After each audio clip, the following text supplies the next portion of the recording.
Oh, first things first, we've got a little housekeeping to do. Let's do that. There's a mom cat with 3 kittens living right behind the building. And listen, Slay told y'all this was going to happen before the Tennessee-Kentucky Didn't game. believe me. Slay said Tennessee's going to beat Kentucky, and then y'all going to see all these little cats out running around. Right. In need of a home. Mm-hmm. So there are 3 out back. So Caitlin is in promotions, and she is the person that identified this yesterday. So we all went out there.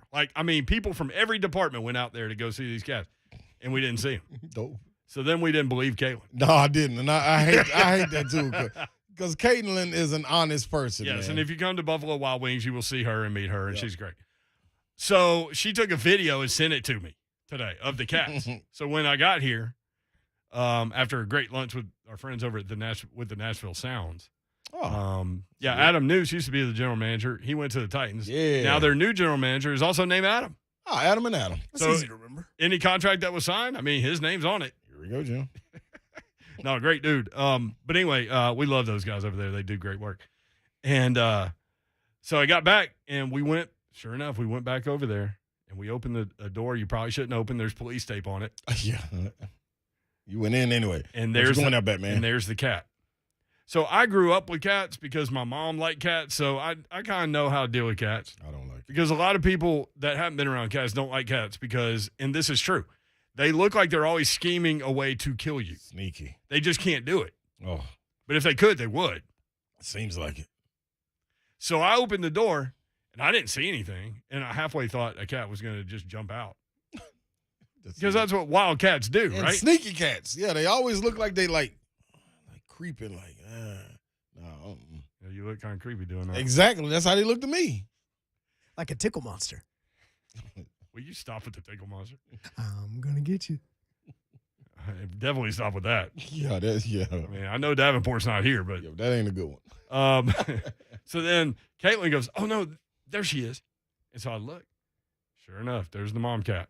And so I knew to stay back because of my knowledge of cats. Yeah. So you sound like Ramon when you did that. You should clip that and send that to Schaefer. That way he can play Ramon doing it and Slay doing it. It's pretty good. So Schaefer and his sound bites, man, they crack me up. I love them. Oh, it's so funny. I used to do that when I produced a show back in the day. Anyway, so I knew what to do. So I go like this, I go.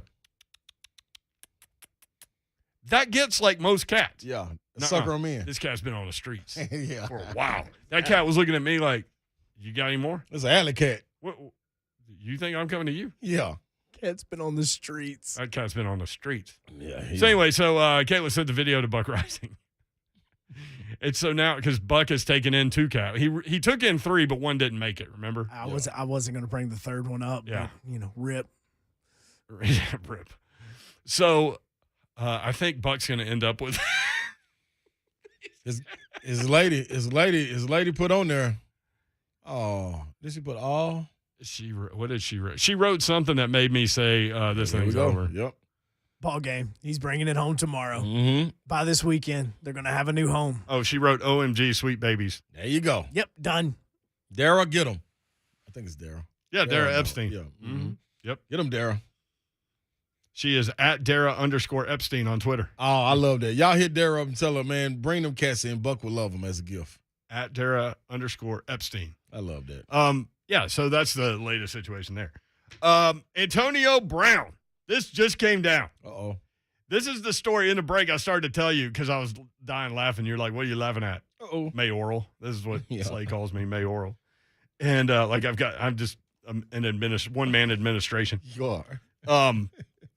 Bucks Antonio Brown accused of obtaining fake vaccine card. This is where it gets funny. Come on, AB. Aaron Rodgers would be proud. A former, guess who snitched on him? A former live-in chef also said Brown, who missed 1 game this season after testing positive for COVID, owes him $10,000. What? A chef OAB? This is Rick Stroud, who has covered the Tampa Bay Buccaneers for a long time. He know. He's like our guy Cecil Hurt with the Tuscaloosa News. He knows. By the way, prayers up for Cecil Hurt. He's dealing with pneumonia. Yeah. And I've known that guy ever since I got in the business in 97. He's been covering Alabama football and basketball since 82, which is Bear Bryant days. Here's what Rick Stroud wrote. Bucs receiver Antonio Brown obtained a fake COVID-19 vaccination card so he could avoid NFL protocols, according to his former live-in chef. Dude, you owe me $10,000? I'm going to tell everybody everything. Brown's girlfriend, model Sydney Moreau, told Los Angeles chef Stephen Ruiz in a text message July 2nd that Brown was willing to pay $500 if he could get a Johnson & Johnson vaccination card. What? Hey, B. Hold up. These things are selling for $500 plus? That's something probably for more than that. I wouldn't know. I'm just saying. Because I'm vaccinated. It's a business opportunity right there. Johnson & You Johnson. just go and put that out there real quick. Yeah, I did it on the show. Sure did. You did do it on the show in between breaks. I And then wouldn't watch Slay backed down on the show. I watched you. But then he went and got it done anyway. Yep. Dang. Can you get the COVID cards? Moreau texted Ruiz. According to a screen grab he provided the Tampa Bay Times. I can try, Ruiz responded. J&J shot. AB said he would give you $500, Moreau texted. Oh, my goodness. Antonio Brown not smart, man. He's had some trouble. He's not smart. Brown wanted the Johnson & Johnson vaccine card because it's the only one that consisted of a single shot and would require less paperwork. And then they've got the text messages in the story. Oh, they gave up everything. Hey, man, you don't pay your chef $10,000? Sheesh. Live-in chef, too. Yeah. That's a whole nother level. Dang. 2 a.m. Man, I'm feeling pancakes. I'm on it. That's like the president, right? Yes. Like the president, if he gets hungry, I'm not talking about Biden, I'm talking about President X. If he gets hungry at 1 a.m, he can rustle up the live-in White House chef and cook up some ravioli or whatever the heck, pizza rolls, whatever he wants. Give me pizza rolls. I don't want them busting out the side though, because if they are, you're fired. They need to stay inside. Why can't you get pizza rolls to stay inside? I don't know. I heard air fryers you can do it better with air fryers. No. You don't like pizza rolls? I only had them like once. Hey, they're all right. Ain't enough inside. Here's why you don't like it. There's too much bread and crispy. Yeah, and there ain't enough inside. Yeah. Like, man, it's supposed to be busting. Like, if it, no. Not enough sauce. All right, what do we all think about this? Antonio Brown. Number one, no one's surprised by this story, right? No one's surprised it's Antonio Brown because he's an idiot. I'm surprised we ain't heard it more. That honestly. More people want that. Well, the problem is AB's live-in chef didn't get paid. That's why we found out about this. Yeah. That's the other part of the story nobody's surprised about, right? Not that AB had a live-in chef. I'm sure lots of guys have that. But that he didn't pay him $10,000. Why didn't he pay his chef $10,000? I wonder, does the chef know that whoever they're going to probably trace it back to whoever gave him that card, and they're going to get in some big trouble. That's like, you can't, like, all right. And what's so messed up about it is starting next week or the week after next, the NFL is going back to stricter COVID policies. So you got to get tested every day, no matter if you're vaccinated or not. You've got to wear your masks every day in-house and all that. So this hiding and lying about your vaccination stuff, that you're going to get caught in the next 2 weeks anyway. My thing is, why not just, if you ain't going to get vaccinated, don't they have now you do the swab and it don't go all the way up in your brain when they do it now? It's not the tickle the brain swab? Yeah, I don't think so. I think they got a more, am I wrong? Like he swab your mouth he or says something? tickle and I automatically think monster. You can just grab it off the rim? I guess so. Like a rebound. Because you got to imagine, like, it's people. You know what? I would call Carson Wentz and figure out what he does, because he do it every week. He gets tested all the He time. got to, because he ain't vaccinated. Remember, he wears the mask all the time Mm-hmm. because he's not vaccinated. So I would, man, that's crazy. By the way, speaking of all that, Aaron Rodgers did not practice again today. Not COVID related. Also, Lamar Jackson did not practice today. Not COVID related. Cold season. He's got an illness. Yeah, it's cold season coming around. See, and it's hard in 2021 to have a cold. So because everybody just thinks you got COVID. Man, listen, I was in Walgreens the other day. Yes, you were. Yeah, man. Right after our meeting with Big D and Bubba. Man, first of all, them and lines, Ryan Kelly. Oh, man, you would think they giving out some free money or something, them lines so long. Boy, man, I was in line. Wondering what took you so long, because we were going to go to lunch after. Yeah, the line was almost to the door, dude. And the line outside was long in the cars. I was like, let me go inside trying to be slick. and let me go in here and go inside. I'm gonna get in and out. Like when you're at McDonald's? Yeah, I'm Yeah. like, man, I was wondering that the line's still long. I'm like, man, so when I'm standing in line, there's a girl about 3 rows back. As soon as she was in line and she sniffed, and everybody kind of looked over their shoulder a little Oh, bit. yeah. And then she sneezed. Hey, everybody was like, oh. And she said, oh, no, it's just my allergies. It's my allergies. I'm like, boy, you got to have an excuse on point. Yeah, As soon because as it nobody happens. believes you on I don't allergies. believe it no more, man. I get bad allergies. I do, too. I get it. I think. Heck, Titans today added 4 more players to their injury report. Yeah, I guess what? I'm cool with them. I ain't even tripping on them. As long as they don't get over 23 no more, I ain't tripping. Ramon Foster, Savagery. in Zone TV. Ramon's going to be on the show later. 520. 520. There you go. 520. Yeah, Savage. he said AB lowballed him $500 light work for AB. Yeah, you heard of it, they man. Hayden 500 on, for the Johnson & Johnson. Hayden on YouTube said, I didn't listen to this show during Rogers Hate Week.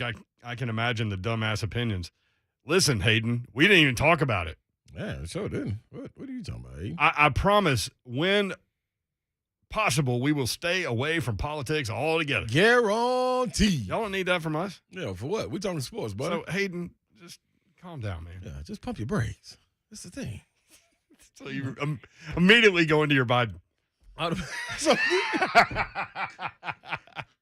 I ain't Here's the even other think thing. about that. No matter who the president is, was, will be, we're going to do imitations of it. Every time. It doesn't matter. Thanks to Frank Canliendo. All right, that's right. Tennessee Titans, you want the do you want the information from today's practice as to who was there and who wasn't and who was limited and all those things? You might as well give it to me. It's kind of a long list. I'm like, See, he told you. 23 people on? It's a long list. Now there's two players talking in and I'll concussion count. protocol. So, like, that's over under 18. Oh, it may be under 18, but like at It's 17. No, 15. It's 15. See, Yeah. I know It's kind of late. Jeff Yeah. Swaim is now in concussion protocol along with Jeremy McNichols. He's in concussion protocol. He looked pretty good on Tuesday, but he's in concussion protocol. Did look too. Went to go get a massage. That's what he said. I'm just telling you what the man said. He did say that, didn't he? Yeah, I'm telling you. He's on rest. Get off his feet. Relax. All right, here we go. And before we start to get these messages about y'all knuckleheads know it don't matter on Wednesday and Thursday. We know, but But it is some people want to know. in some cases it does matter. Right. And some people want to know. They like to know this report. I mean, here we go. Here it goes, Jim. Tony.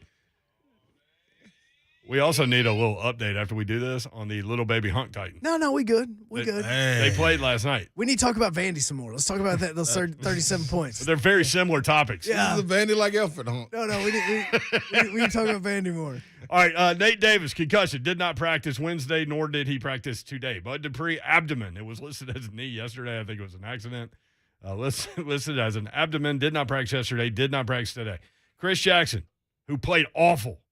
He played so good 2 weeks ago. They did. Saints victimized him. He's got a foot injury. Maybe that's why. Did not practice yesterday, did not practice today. David Long Jr., hammy.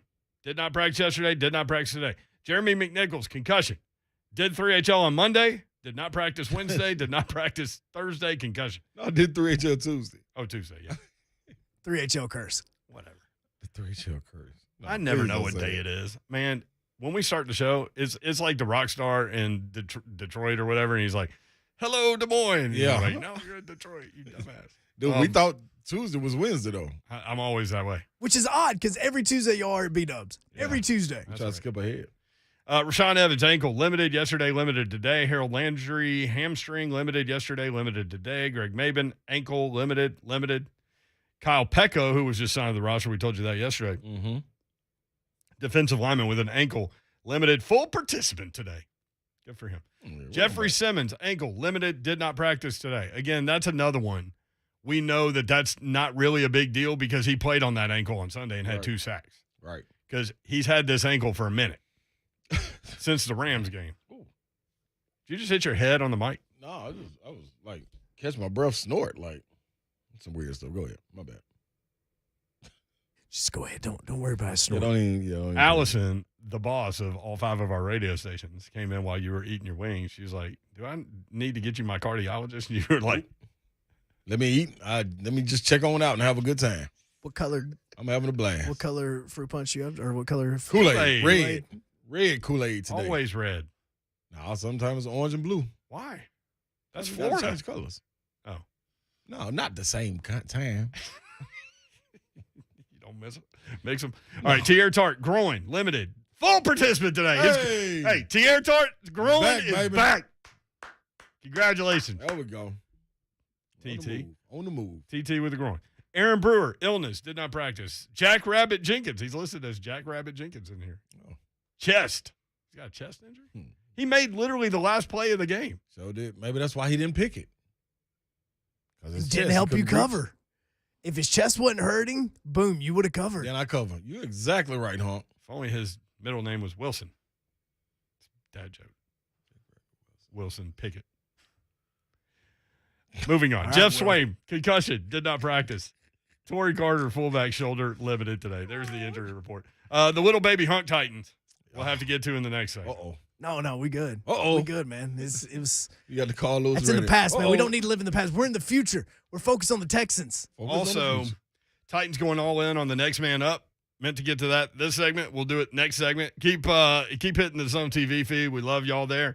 Also, if you want in, we have room for you, 615-737-1045. We do not have a guest until 4:20, which will be Greg Cosell. So if you want in, do it. 615-737-1045. Uh-oh.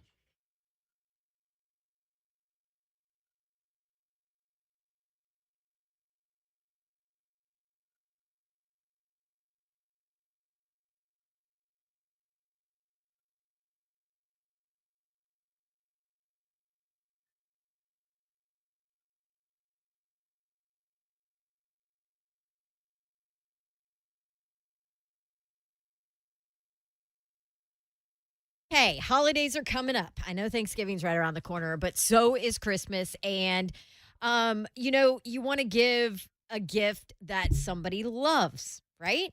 How about Artisan Custom Closets? That's where you need to go.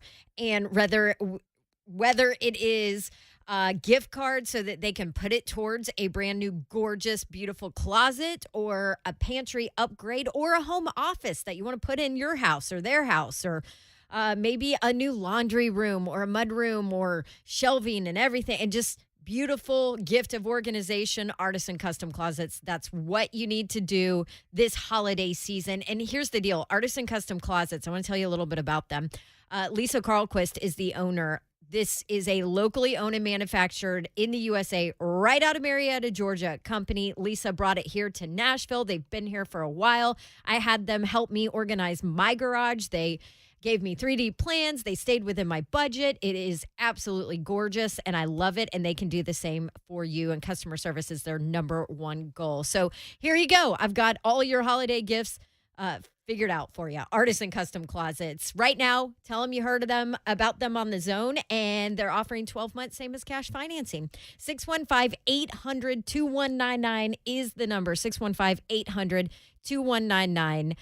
Say goodbye to clutter. Get your free in-home consultation today at artisancustomclosets.com.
Well, basketball fans, celebrate the NBA's 75th anniversary season on FanDuel Sportsbook. And right now, get this, new customers, you can place your first bet risk-free And if you don't win, you get up to $1,000 back. If you've been thinking about joining FanDuel, now sure is a perfect time to give it a shot. Easy to use, easy to register, easy to deposit money. They accept Venmo now, and it's easy to find your bet on the app. Fast withdrawals, too. When you win, FanDuel is going to pay you your winnings in as little as 2 hours. Plus, if you're into live betting, you see a trend you like, it's easy to jump on and place your bet fast before that changes. So no better place to bet on the NBA than on FanDuel. See for yourself why FanDuel is America's #1 sportsbook. Download that app, sign up using promo code DAWN, DAWN, to get your first bet risk-free. Now, you have to be 21 and older and present in Tennessee. First online real money wager only. Refund issued as non-withdrawable site credit that expires in 14 days. Restrictions apply. Terms at sportsbook.fanduel.com. Gambling problem? Call the Tennessee Red Line. That's 1-800-889-9789.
Can you believe this tickle monster topic? What do we call the defense? Call the defense dominant. Is what you call I don't them. mean to be a wet blanket on that whole topic because I know a lot of people have had fun with that. But why we got to name the defense? Why we got to name the pass rush? You got to when it's good. It's a sign of greatness. Yep. I agree. Can't you be great without a nickname? Nah. I mean, probably. You can probably go back and find some defenses that were great without nicknames. But I mean, No, you can't. Listen, no. your Madden team has a nickname, the Little Baby Hunk Titans.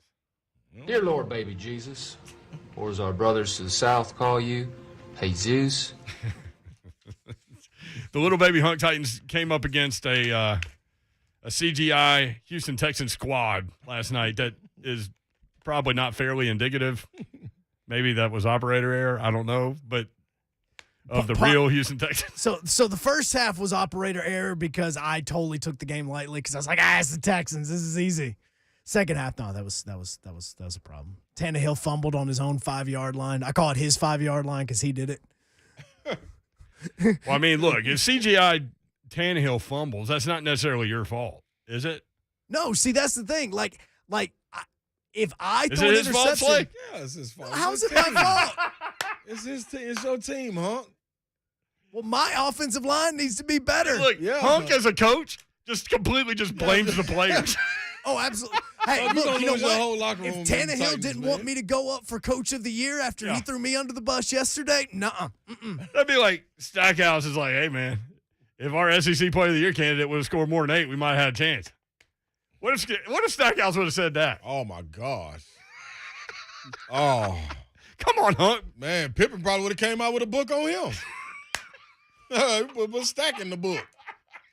I'm glad he did, man. I got a re-release. I added a chapter on Stackhouse. Yeah, y'all hold on. I got something else left. Yeah, I got more on him. I held back. Oh, man. Just hold on. Dude, you just strained my abdominal muscle. Are you like I'm Bud Dupree. Bud Dupree? Yeah. Your knee hurt? That's one of the funniest things you've ever said. I think you could just drop your mic and go home, except for then you would leave me by myself, and nobody wants that. 615-737-1045. So what happened? You lost what? What was his final? Final score was like 26-7. Oh, my Lord. It was have mercy. embarrassing. It was 13-7. Terod Taylor and Terod Taylor had already rushed for like 150 yards because he just kept scrambling and it was annoying. And then it was Yeah, that's completely on you. Oh, it's totally on me. And then Tannehill drops back, gets sacked, fumbled. Then that made it 21-7, and then it was over after that. It was over. Yeah, it was over. Dude, so I'm gonna tell you how I looked at it. I watched the first quarter of Hunk. And I was like, oh, Hunk got this. The little baby Hunk See? Titans were playing well. Yeah, then I came back when it was going off. And I saw the look on Hunk's face. He looked so disgusted, man. Oh, because he was getting murdered in the chat. And I looked I at mean, the score, in the I was chat. Dude, I was getting Dang, cussed Hunk, out what in the chat. happened? I was getting cussed. There were people cussing at me in the chat because I lost. That was how bad it was. Ramon said Hunk ain't got nothing on them sticks, man. Yeah, he ain't nothing on them sticks. Look, I'm telling you, I was embarrassed. I've never been that embarrassed when playing a football game. I was up 7. I had Devontae Foreman already rushed for like 45 yards in the first quarter and a half. Ooh. I was like, oh, revenge You game. was doing what you wanted to do. I did exactly what I wanted to do. Establish a run game. And then next thing you So know, Terod that was Taylor him. just messed you up. Terod Taylor, because it'd be like 3rd and 18. Listen. I'd have everybody blocked, and then he'd scramble for 25 Shane Bowen yards. was talking today about how much of a problem Terod Taylor is. You buying it? Nope. Good coach talk. I can't talk you out of Titans blowout. I'm already ready to bet. We could do the parlay today for Friday if we wanted to. Like, I'm that confident. I just want to hear. I always like to hear what Mark Mariani has to say though, because I kind of ride with him too on He's going to get you all fired up. every single time. If I don't get him fired up, he get me fired up. You and Mark Mariani need to go on like a motivational speaking tour. We need to go on a boating trip. Completely different It idea. is, yeah. Look what that did for the Minnesota Vikings. Fill it up. Yeah. But I tell you what, what's the name had a ball on it? Who was the team that went down there to Oh, Miami? Big Panda. No, it was somebody Big else. Panda had a Big ball Panda on had the a boat. ball too. But it was a team that was in season, and they went to Miami during their bye week. Was it Cleveland? Oh, Oh, it was the Giants when OBJ was with them, right? it was. Yeah, they had a There's ball a too. shocker. OBJ doing something not They smart. had a ball. Put me on that boat. me and Mark on that boat. I can't believe that you and Isaiah and Slip and all those guys never did a boat trip. No, we ain't do a boat. We did a spring break one though. We're talking Me- over spring break. Panama City Beach. Panama City Beach. Were you wearing like your Tennessee basketball shorts I don't know and stuff? what we was wearing, but I know we had just got put out the tournament in Dayton against Charlotte. Just got put out the tournament on some fluke. Rick Pitino, man. I'm gonna tell you what, man. That's twice his name's come up today. Exactly. But this time, this man, when they were doing the announcers, he was the color analyst for the game. He was sitting right next to our bench.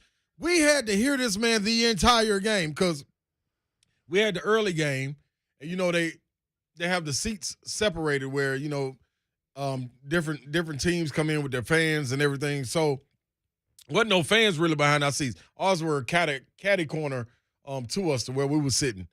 Rick Pitino was right there. You could hear every single thing he was saying. It was like he was jinxing us, dude. He was up there. Well, Tennessee, they need to sub right here. If they don't sub right here, Charlotte's going to go on a run and get back in this game. And by God, it would happen. Like, dude, be cool. Just call what you see. Don't predict nothing, man. Let us play the game, man. I couldn't believe he did it. And we end up losing, man, like by 2 points or 1 point, So man. Hunk 100% would blame Rick Pitino in that scenario. Oh, it's totally on him. Totally Rick Pitino, it's all on you, bro. I feel you. I'm with you on that one, huh? It was Rick's fault. See, Tannehill's not going to say I should be coach of the year. It's all on you, bro. He don't need to be doing no SEC games, even though it was NCAA tournament. Shouldn't be an SEC team. He was fresh out of UK at that time. Not at all. He messed our whole little thing up. We was gonna beat Charlotte, and that next game, I think we were gonna end up playing Illinois or something. But we was ready for them. We always messed up by looking ahead, man. You're not supposed to look ahead. One week at a time. Hard. Man. No, it's so hard. One game at a time. In the Sweet 16, we were playing North Carolina. We knew we were gonna spank them. That's got to be the hardest, like, don't look ahead type of situation. In that tournament? Is March Madness. Oh, for players to not look at. Everybody's looking at the damn bracket. Everybody. Dude, do you know how it was set up? I guarantee you look to see who you would be playing in the Final Four. Man, we had it. We had Tulsa next to get to the Final Four. Tulsa beat us in Puerto Rico in Christmas, and we were just down about it. We could not wait to see them. Bill Self was coaching them at the time before he bolted and went to Kansas. Oh, we had them. Woo! We had them circle. We was going to handle Carolina because they wasn't deep enough. Woo! Tulsa, we was Final Four. I promise you that. God dog it. If Haywood don't foul out the game, We were talking we okay. Ed Cota took over. my oldest Connor plays football for CPA, and they're playing at Lausanne Friday. And if they win, they go to the state championship game. So for Connor, that would be 4 state championship games in That's his high tough school to do. career, and they've won 2 of them already. And so we were talking to him about this, about a kid in that moment doesn't really understand how special that is. Yeah. But I was like, I don't know anyone who has had that kind of experience That's in high tough school. to I don't do. know anyone. That's tough to do. And so my wife, Kelly, she was like, we made it to sub-state, and I relive every minute of that Yeah. sub-state game in my head and can tell you Serious. what we should have done differently. Yep. And I was like, and you just going through that, Yep. It's e- serious. everybody remembers it. Man, I remember anytime you get to that level, and especially in tournament format, like I remember in high school, like we went back to the state tournament, man, and got put out one game from the championship every time at Pearl-Cohn, man. Yeah. It's hard to Woo. make it in high school basketball. Man, it's so many teams. There's so many teams you haven't seen, so many different, like you can't be prepared for all of it. And then you got to think at that time when we were in school, you're taking kids from everywhere, man, gelling them on, man, it was, and then Indiana is like all yeah. teams. Yeah, that's tough. It's not broken down. Oh, it's just one state. Oh, Used to be. gosh. They might have done That'd be it difficult. since then, but that's how we got the movie Hoosiers, because that little bitty school won that big. You want to know something crazy? Hmm. I ain't never seen it. Oh, Are my you Lord. kidding me? Sweet Are baby. you- So many people Huh, talk about Titans. it. Why do I Dear need to Lord, see baby it? Jesus. Everybody Or as our brothers to the south call you, Jesus. Yeah. Oh, baby, Sweet baby Jesus is. Hey, dude, everybody talks about it. I don't need No, to see it. You have to see it. You do. You have to see You it. will That's- cry. Listen Tingles. to me. You have to see it. Ask Drew Maddox if you need to see that movie tomorrow. I'm gonna watch it before. All right, we need to go to break. I didn't get to the next man up. I'll do that. And your phone call, 615-737-1045.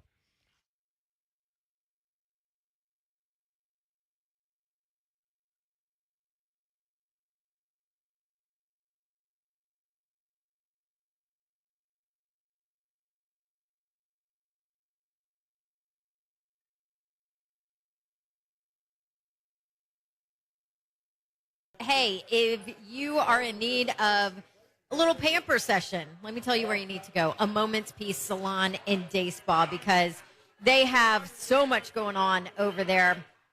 You know, I talk about the services that they have going on, at least 10 different services, all under one roof at A Moment's Peace Salon and Day Spa. So we're talking massages, manicure, pedicures. They have sunless tanning over there, waxing. There's just not a lot of full service places around, and A Moment's Peace is one of them. They have a full hair salon there, 20 stylists there to make sure that you feel and look your best. You can do couples pedicure, couples massage. They do skincares, facials. They added a complete med spa with a full staff there. So when I talk about pampering, A Moment's Peace has it all for any budget, top to bottom. Go see them. A Moment's Peace Salon and Day Spa. They are in Cool Springs, across from Interstate 65, Galleria Mall, at the intersection of Carruthers Parkway and Bakersbridge Avenue. You can also check them out online. You can buy gift cards there if you want to give a nice gift.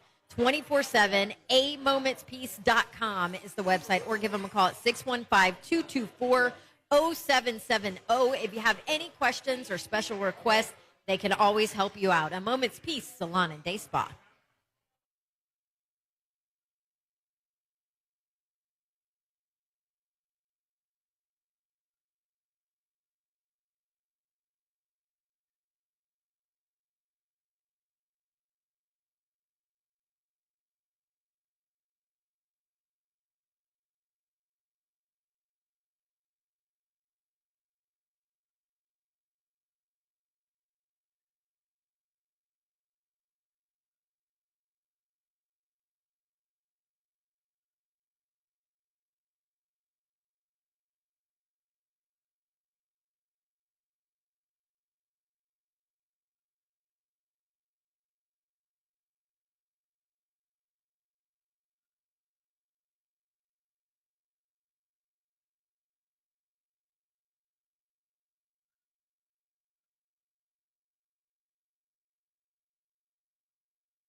All right, look, I'm not going to give you the entire injury report, just the things that have changed so far, like Kyle Petco, who was a limited participant yesterday. He fully practiced today. On the other side of that, Jeff Simmons, Big Jeff, who was limited yesterday, did not practice today. Tierra Tart did practice today fully after being a limited participant. There are 4 people that have been added to the injury report: Aaron Brewer, Jackrabbit Jenkins, Jeff Swaim, as well as Torrey Carter.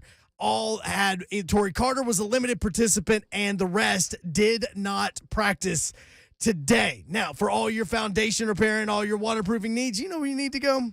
USSTN.com. Breaking news at once on your home for the Vols, your flagship station for your Tennessee Titans, and home to 3HL. This is 104.5 The Zone.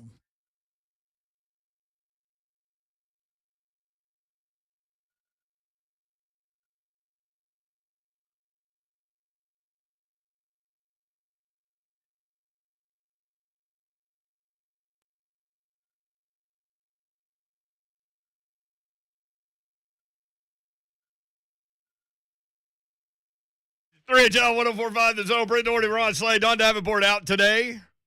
What game is she doing tomorrow? She's doing Pittsburgh, Virginia. Yep. That's right. That's right. You can see her on the sideline on Saturday. There's producer Joe Hunt. What up, Hunt? How's it going? Really happy. And there he is, Ron Slade. We're both wearing the same thing today, basically. Yeah. You're both a Blue Ninja Turtle. You're scouting it out now. I just don't have a hood on my blue pullover. And the problem is, on Zone TV, mine looks purple. Yours looks light blue, and yours is not light blue. It's literally the same color blue. It is. Oh, it really is. But one looks purple and one looks light blue. Telling you you, should man. have a Carolina Jordans on. Speaking of Carolina Jordans, that leads me to the ACC, which leads me to Maryland men's basketball, which tweeted out on his 58th birthday, we celebrate Lynn Bias. Oh, man. Forever an icon. And people just don't know unless you're of a certain age. I have no clue. Everybody was always looking for the next Jordan. That guy was it. Hey, man. That guy was it. Maybe beyond Jordan even. And anybody you respect their word on basketball, go ask them about it.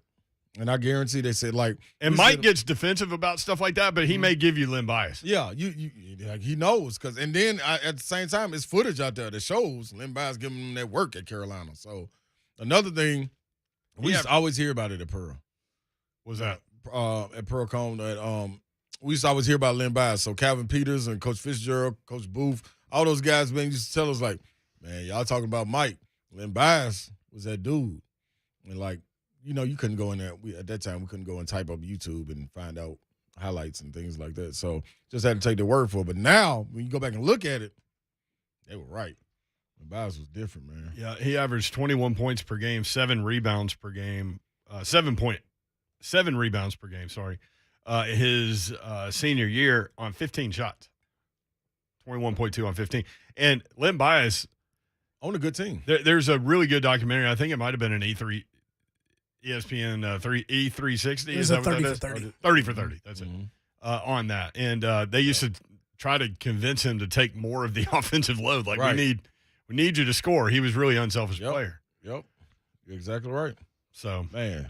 Sad story how that is. He would have been 58. Yeah, I was at basketball camp at Middle Tennessee. Bruce Stewart was the head coach.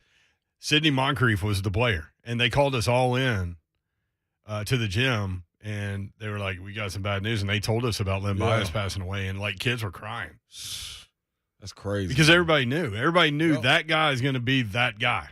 Just imagine the landscape of basketball if he would have been able to play for the Celtics. We talking about just predictions and the trajectory he was on. Yep. Man, Boston never relinquishes control of the NBA. It's really them and the Lakers. Like, I'm granted. Excuse me. Strikeout Williams coming back up. Oh, yeah. Granted that Mike was still Mike and he was coming into his own, but the Celtics, man, you got to think, when Bird was going down with those back injuries, Lynn Bias was about to just come float right in, take that spot, and keep him right there at the upper echelon. And then look at the luck for Boston Celtics, man. Lynn Bias passed. Then Reggie Lewis, who was dominant. Like, boy, that He had a heart issue. So Man. the story on Lynn Bias is that he never did drugs, never did any of that stuff, and then celebrated Yep. the NBA draft and did cocaine, and it killed him. Yep. So Right there with his partner.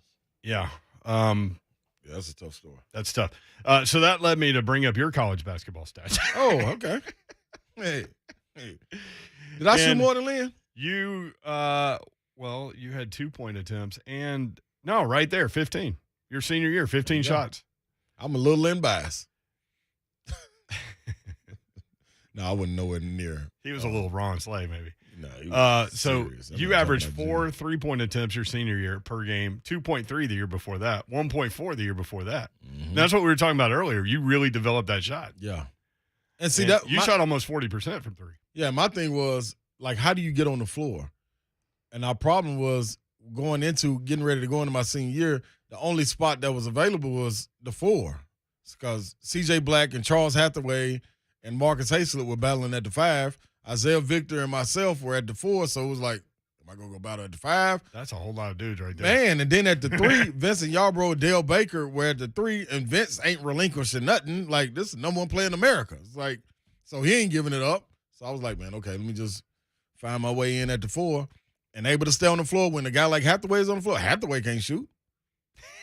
So I'm going to get out there and shoot. Let him stay down low and be in the boom boom room and get busy, and I'm going to stay out here. So and He did try to shoot the 3 he every once did. in a while. Like, Yeah. man, dude, it was amazing where the game was going, and I couldn't really see it was going there. I just thought, man, that trailer spot is a beautiful thing. But that allowed me to be able to play a long time. And if I didn't hurt my ACL, that's what we was talking about, going to the league, all 3 of us, me, Marcus, Hayslip, and Vincent Yarbrough, is because I really found out what work was. Going into my junior year, we went to Oakland, California with Vince, Dale, went to Oakland, California, worked out with a guy named Ansar Elamine. We were working out at UCLA. I finally found out. We stayed out there for 2 weeks and worked out 3 times a day. He was like, dude, you want to be a pro? You got to train like a pro.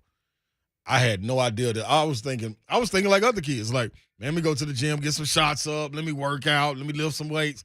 Nah, that ain't it. Serious. Yeah, that ain't it. You got to, what you eat, everything, like, it's different. It's a different mentality. 21. This is your senior year. 21.2 points per game, 7.8 rebounds per game, 2.1 assists per game. Look at you. Yeah. I remember this about you watching you play. You were really good in terms of the interior passing. Yeah. Like, you would get some passes off to your guys coming, like, trailing that I didn't think was possible to get off. Yeah, I used to watch Anthony Mason and Magic Johnson, so those guys were Anthony Mason. Mason. TSU legend. Yeah, buddy. 615-737-1045. Alvin in Nashville next up on 3HL. Alvin, what's up, man? How y'all doing? Hey, Alvin, what's happening? What's up, bro? Hey, I got a question for you, Slay. Let's do it. If none of the football players never transferred out of Tennessee, do you think we'll have a better record than what we have now? And also, I also want to ask y'all, did y'all get to see that footage of the circus around of Zach Staley beating up his girlfriend? Yeah, I ain't got to listen. Zach Stacy. Yeah, there's a video going around. Vanderbilt, former Vanderbilt player, played with the Rams. Really good running back. I've been around him several times. Yeah. Don has too. And shocked by this video. That's what I keep on hearing. So yeah, not was good at all. That ain't good at all. Like, he got a huge uphill battle, man. And I hope she is okay. It's scary. Yeah. Yeah. But to answer your question, they put a graphic on the screen during the UT and who we just maybe played? it was the Kentucky Georgia. game. Oh, Was it maybe the Georgia Kentucky, game? might have been one of the two. But it was a graphic on the screen, and we were texting about it. It was like 15 to. It was 10 starters See, that's the thing. that moved on. That's So, the thing. I mean, look, you put Ty Chandler and Eric Gray back on that offense. Yep. And the big fella, Eric Gray fits that thing perfectly. Without question. Juwan James. He goes to Oklahoma. He's not doing hardly anything. And Juwan James is out there with Oklahoma and ain't even playing. He got a clean uniform. And the thing is, those guys that left, and to answer your question, Alvin, yes, I think it's a different culture, and it's a lot more winning, and you can compete more because you got depth. But those guys that left, Oh, you're talking about Wanye Morris. Wanye Morris, that's right. The guys that left, not only did they leave and were starters on Tennessee's team. They left, and the school they went to, they are starting at that school. So, I mean, like, when the season started, they were starting at that school. So that right there alone, I think, should answer the question, man. You know what I mean? That was a great question, though. I think that they're better. Now, of course, you give hypo depth, it's only, I mean, sky's got to be the limit, what he can do. But we'll see. See, you still got to be able to try to go get recruits. We ain't seen what this recruiting is going to be like yet, but I can only imagine. Still a little over about a month and a half until National Signing Day. Yeah, Okay, 69 scholarship players. There you go. I mean, that's unreal. In terms of taking next man up to the next level, real quick, Julio to IR. This from Wes on Broadway at Titans Draft Tape. Julio to IR. Marcus Johnson 5 catches, 100 yards. David Long and Rashaan Evans out. Monty Rice 11 combined tackles, led the team. Dylan Cole forced fumble, leads the touchdown. Tierre Tart out. Naquan Jones gets first career sack. Next man up. Greg Cosell breaks down NFL film better than anybody. Joins us next. 3HL 104.5 The Zone.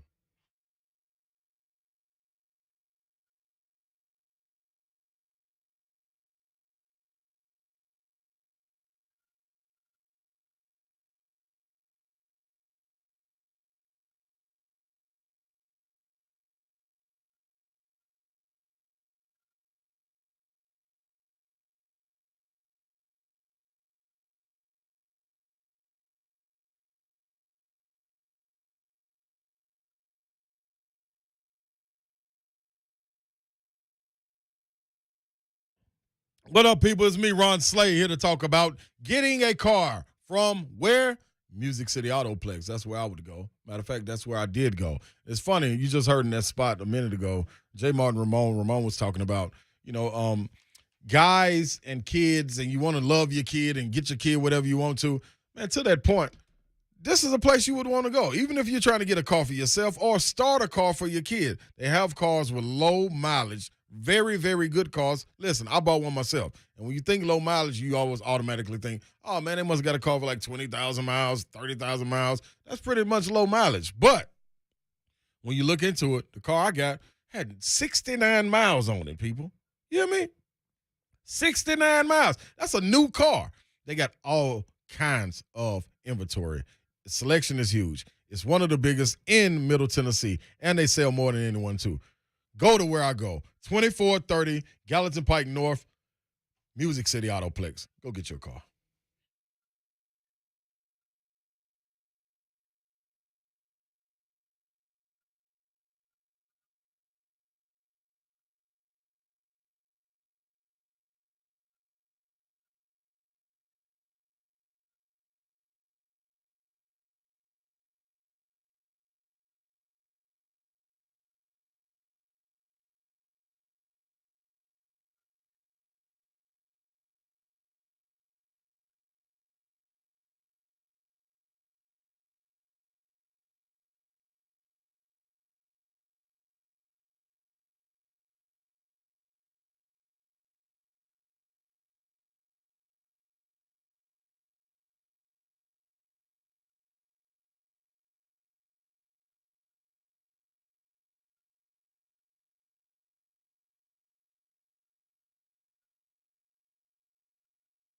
Christmas is coming up, and I got the guys for you over at Brentwood Jewelry, Salem, Brandon, the whole crew at Brentwood Jewelry ready to help you. 7012 Church Street, located in the heart of Brentwood. Go check them out. BrentwoodJewelry.com is the website. It's hard to believe that the holiday season is here. Our friends at Brentwood Jewelry make Christmas shopping easy. And as we all know, Christmas is a popular time to propose as well. It's also a time for giving to those that you love. Brentwood Jewelry can give you the experience that you want, like a surprise gift of that dream ring that she's always wanted at a price that you can afford. Looking for something custom and unique? Consult with their custom design team and choose from their selection of fine jewelry, watches, or engagement rings, or bring in that priceless heirloom and have them transform that into a special gift that they can wear every day. Let Brentwood Jewelry create a personalized piece that is unique to the person that you are giving the gift to. Ladies, if you're looking for ideas for that special man in your life, Brentwood Jewelry is the place for watches. Check them out. I've got multiple watches from Brentwood Jewelry. You can never go wrong there. Brentwood Jewelry, located in the heart of Brentwood, just off Franklin Road, 7012 Church Street. Exceptional style, exceptional deals every day for more than 50 years. Visit BrentwoodJewelry.com.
3HL 104.5 The Zone. Brett Doherty, Ron Slade. Don Davenport is out today.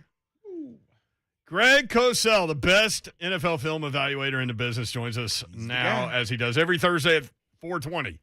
Greg, what's up? It's the guy. Gentlemen, what's happening today? Hey, we're great. By the way, on the front end of this, Don Davenport will be in Pittsburgh. I know. I just found out there from Joe, and she's going to see the number one quarterback prospect in America.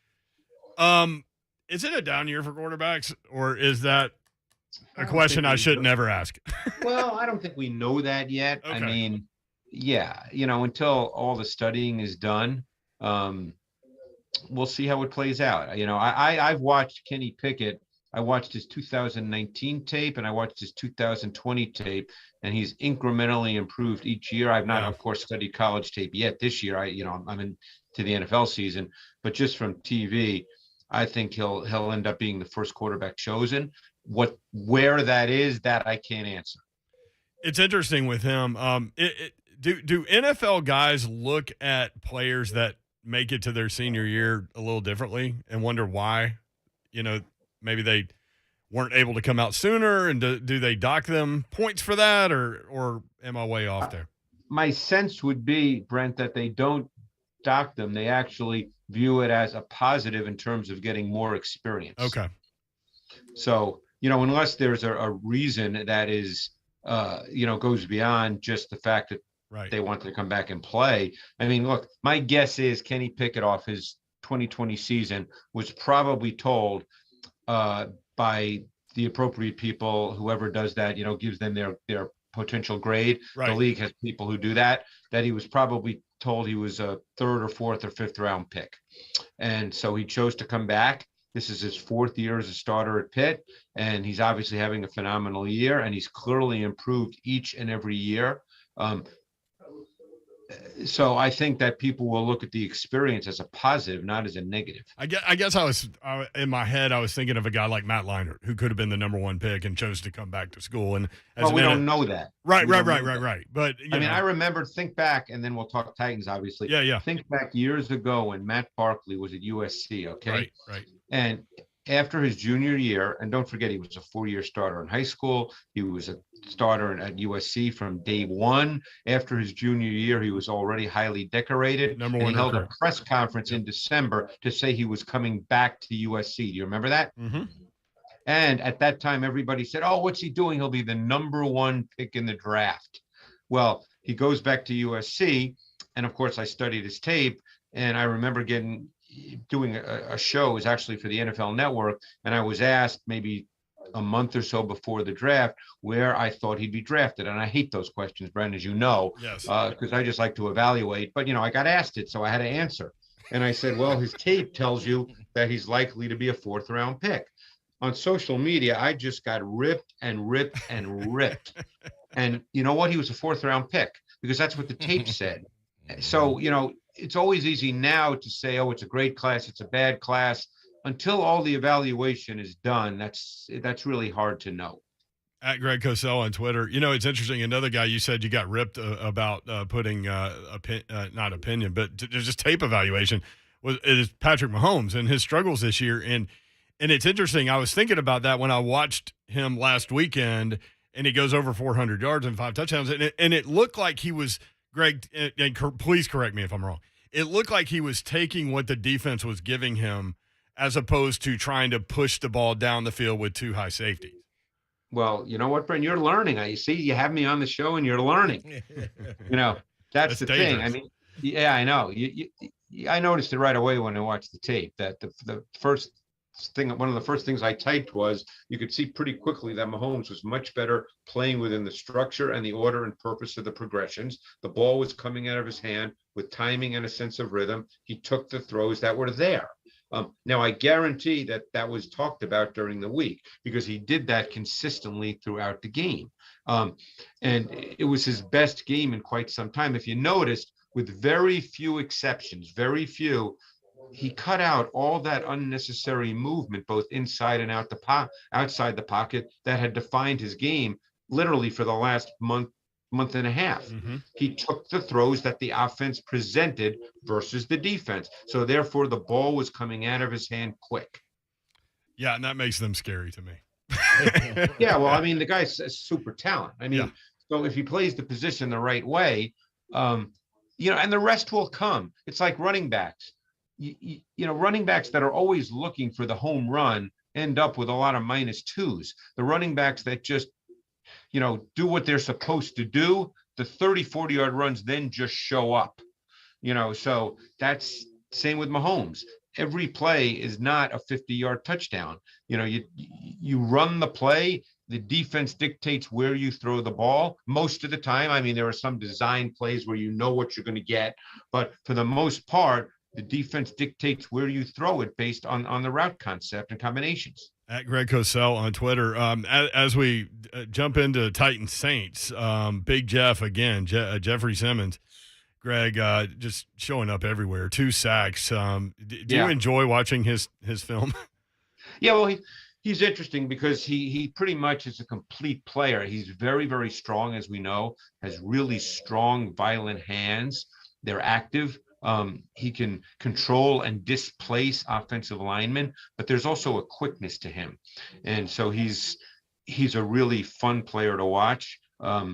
He's not as purely explosive as, let's say, an Aaron Donald, but he's bigger than Donald.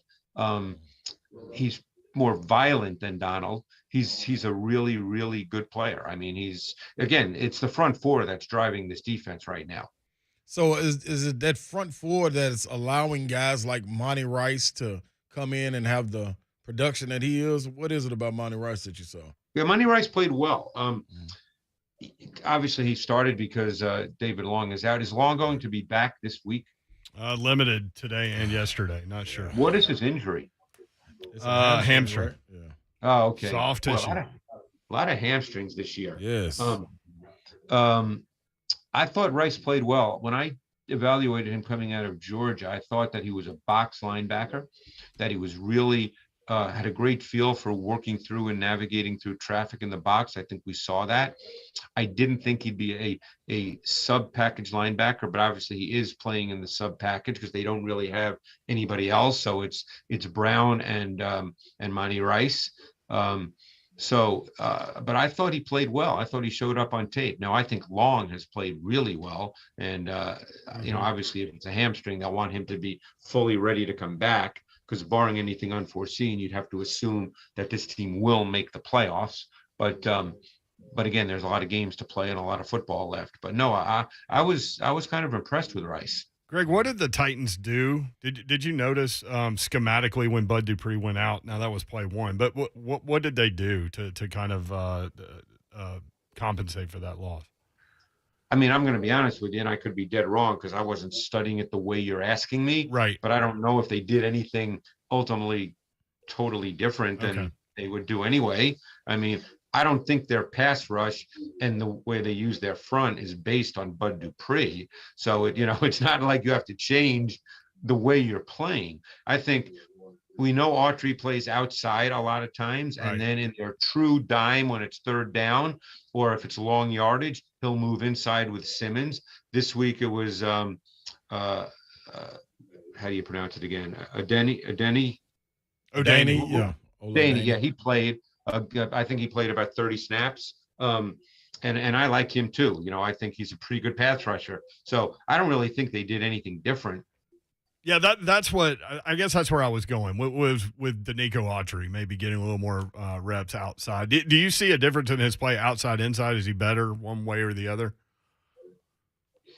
Hey, I would say he's probably a better pass rusher inside, Mm-hmm. and I think he has a really good feel with Simmons with a lot of the TT stunts, tackle stunts. And I think that's a really effective part of their 4-man D-line pass rush.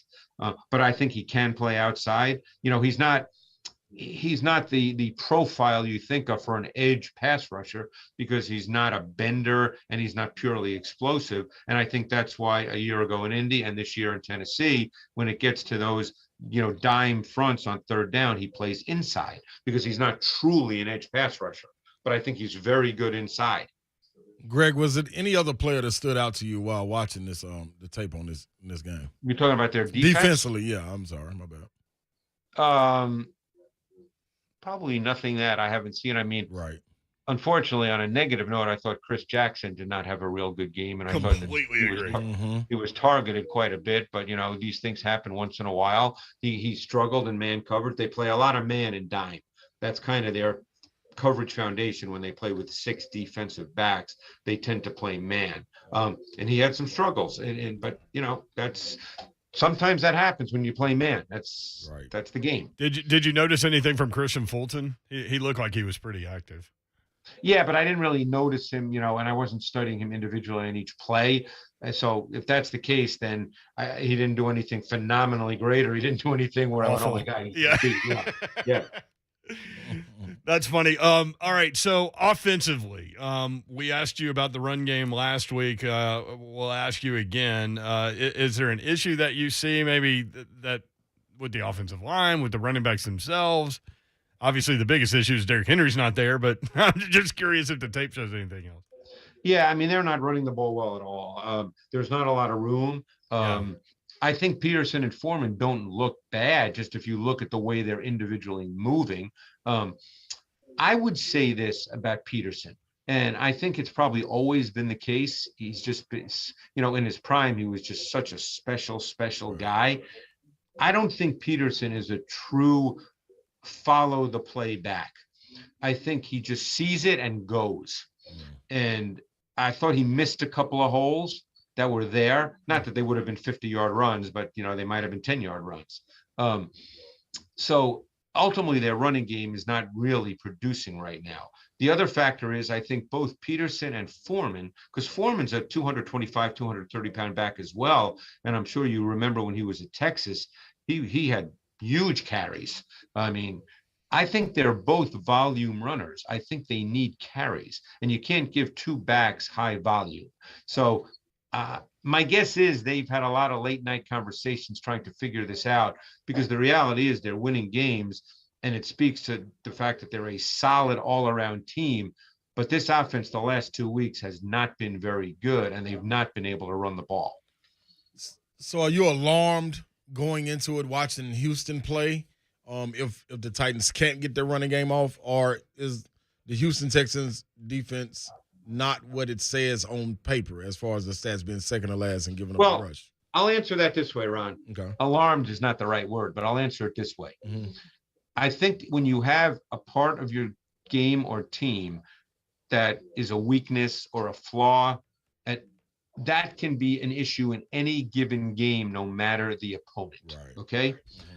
And we've seen that in the NFL. Think of the Buffalo Bills and the Jacksonville Jaguars. Yeah. So am I alarmed in the sense that I'm worried that they could lose? I mean, clearly they're a better team than Houston, but who's to say if their offense doesn't do better? Look, they only had 2 explosive pass plays last week, and both, one was a screen and one was a 5-yard pass that Marcus Johnson turned into a 50-yard play. Mm-hmm.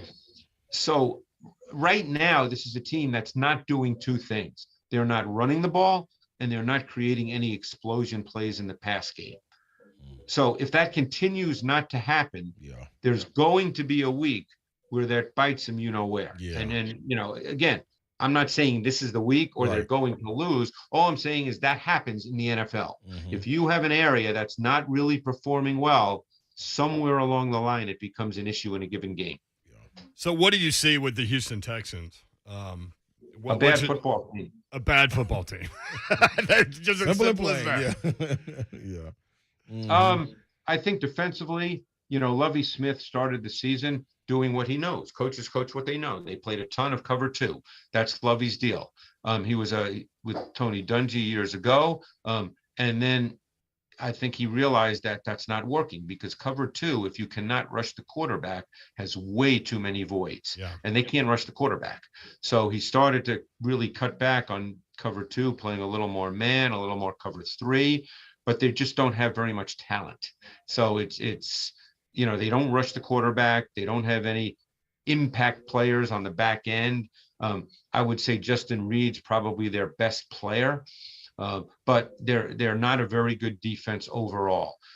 You can also look at it the reverse of what I just said, that this could be a week for the Titans offense to get well against a defense that's really not very good. Because you know what? It doesn't matter who you play. When you start making plays, it just has a positive snowball effect. So maybe this is the week they can get well. They have to get better on third down. The last 2 games, they have not been good on third down at all. Greg, real quick before we let you go, outside of the Titans, are you seeing, what are you seeing different on tape with the Chiefs that has people thinking that, oh boy, are the Chiefs back? Even asking that question. Well, what we talked about at the beginning, look, Mahomes is a super talent, and every young player, Mahomes had never really until the Super Bowl last year gone through a game or a stretch where he wasn't playing at a high level. Right. And then the Super Bowl occurred, and then this year he got off to a pretty decent start, but then he hit that stretch where all those improvisational second reaction plays were not happening, and then you sort of say, okay, what's going on? I'm used to doing this all the time. And then he needed to kind of go back to quarterback school. Don't forget, he's still a young player, Right. because he's been around and had such amazing success. I think people tend to think of him as if he's been in the league for 10 years. He's still a young player, and more than likely he'll be a great, great player with a great career. But, he just went through some bumps in the road, and he had to get back to playing the right way. Right. And he did that last week against the Raiders. Okay. Greg Cosell, best in the business, at Greg Cosell on Twitter. Give him a follow, and we appreciate your time, Greg. All right, guys, appreciate it. Thanks. Thanks, Greg. There he is. So good. Man, That's what's scary about Patrick Mahomes and the Kansas City Chiefs. I talked about this on Monday. Greg has been talking about, and it's been obvious, that he's been wanting to push the ball down the field. And we talked about the blitz numbers against Mahomes, and how good he is against the blitz, and the league found out and started to play him differently. We'll talk more about that on the other side. Again, the quote on Jeffrey Simmons, he can control and displace offensive linemen. He's a lot of fun to watch. 3HL coming up next. More talk about the Chiefs turnaround and what that might look like moving forward. Also, your phone call, 615-737-1045.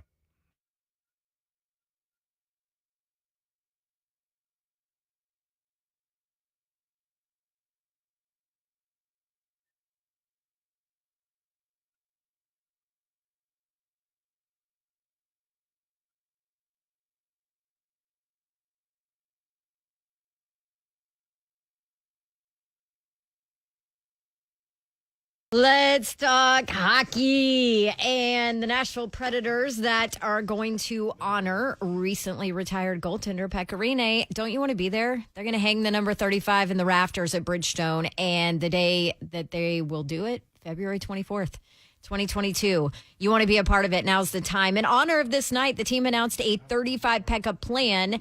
So here's how it works. You can attend either 3 or 5 games during this season, and that includes that February 24th game against the Dallas Stars. It also includes a donation to the 365 Pediatric Cancer Fund, by the way. The 35 Pekka plan, the best way to get tickets to that historic event. All fans in attendance will also get a replica Pekka Rinne jersey retirement banner. All you have to do, visit NashvillePredators.com/Pekka plan to get your plan today. Be there for Peck's jersey retirement. NashvillePredators.com/Pekka plan. Go Preds.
All right, let's talk a little bit about the end of the year coming up. And we know it's been a year, some supply chain issues for a lot of people, and maybe it's not easy to get things you want when it comes to a car. no problem at Two Rivers Ford. They have great news for you. They have new inventory, new vehicles coming in every single day. So if you are in the market for a new car, truck, SUV, minivan, whatever it is that you're in the market for, you need to make it a Ford, and you need to check out Two Rivers Ford. Check out tworiversford.com daily, too, to see what has arrived on the lot. And if you want someone there to contact you when that car that you're looking for, that truck you're looking for comes in, all you have to do, give them a shout, and they'll make sure that you know it's there. It's ready for you to go hang out with the awesome salespeople at Two Rivers Ford, who are not paid commission, so they're just there to help you, and take a test drive of that car. Or if you know exactly what you want, just go ahead and jump into their Built For You program, where you can order the model, the color, any available feature, all of it, and get it done today. Order it through Ford, and Two Rivers Ford will deliver it right to your door when it comes in. All things Ford, you got to reach out to the most trusted Ford dealer in Tennessee. That's my friends at Two Rivers Ford. They're powered by Ford, but driven by people.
3HL 1045 The Zone. Brent Doherty, Ron Slay. The thing about the Chiefs that's scary now, because you asked Greg Cosell that question. I think it's a great question. Mm-hmm. Oh, thank you. But I watched a lot of that game, and for a while, people have been talking about that the NFL has changed in how they've defended Patrick Mahomes, and Patrick Mahomes is still looking for chunk plays. Yep. But he's doing it against a 4-man rush. Nobody's blitzing him anymore. Right. He is the second least blitzed quarterback in the NFL this year. That's tough. And it all goes back to, and we talked about it in the moment, the Ravens game. Because Wink Martindale, the defense coordinator for the Ravens, is the second most blitzing defensive coordinator. You know what he did against the Chiefs that day? He didn't blitz them. Set back. So the stats that came out that week, and I remember listening, it was actually Todd Furman's podcast, Bet the Board podcast, and Payne Insider said the stats on Patrick Mahomes when he is blitzed in his career, 40 touchdown passes, 1 interception. And it's funny, that week is when people started to rush force, play back, to safeties deep, and we're going to make you matriculate the ball down the field. Well, Patrick Mahomes, that's not in his football playing DNA. And it's not in Tyreek Hill's DNA either. No. So they want to keep going with the chunk play. Big play guys. And so, he'll escape the pocket to let the play develop more, and then he's forcing balls and throwing interceptions because he's throwing into a too deep look. Yep. Well, this weekend, I watched him. He took the underneath stuff. Yeah. Totally. And he ended up with more than 400 yards and 5 touchdowns. And that's kind of a scary thing. That is. So that's kind of where the Chiefs are to me. Because with the Bills now struggling, with the Ravens struggling, that now is looking like the Chiefs is going to be the team that you're going to have to beat. I haven't dug in with the Bills, although they did score 38 last weekend. They did. They're playing the Jets, right? Yes. My guess is that the Bills will get it going again because, the NFL, this season is so long that it's just cyclical, and the good teams usually figure out a way to be good again, right? Yes, and that's where also going into this is the reason why getting that home field advantage for the 2 games at home would be so important. Because do you want to go to Kansas City or Buffalo in January? No, that's why the Titans need to keep winning, and they've built themselves some room, right? Some wiggle room. And the Titans have played much better against Kansas City and Nashville than what they have in Kansas City. Oh, of course. Although they did beat them once down there. They did in the playoffs. Mariota lost in the AFC Championship game. But, they've got a game and a half lead in the AFC. They play Houston this week. So all these other teams that are chasing the Titans better win.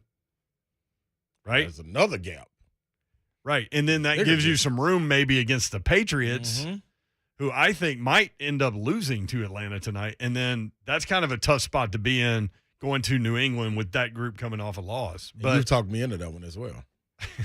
Just for the +7. Yep. That means there's no way it's happening. New England by 3,900 points. See, now I'm not going to bet. See, Matty Ice, man.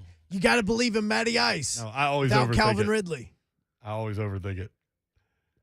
Patriots have won 4 in a row. That anyway. Patriots have won 4 in a row. They're due a clunker, right? But here's the thing. Mac Jones played a lot of games in that building. That's the thing. He played a ton of games in that building. Monk said that to me before the show. That's true. In that building. He's probably played more games in that building than what half the Falcons team has played in that building. But here's the thing. The Falcons are wearing their throwback all-black uniforms. Yeah. That's going to be dope. The throw black unis. The throwblacks. The throw black unis, Throwback yeah. unis, yeah.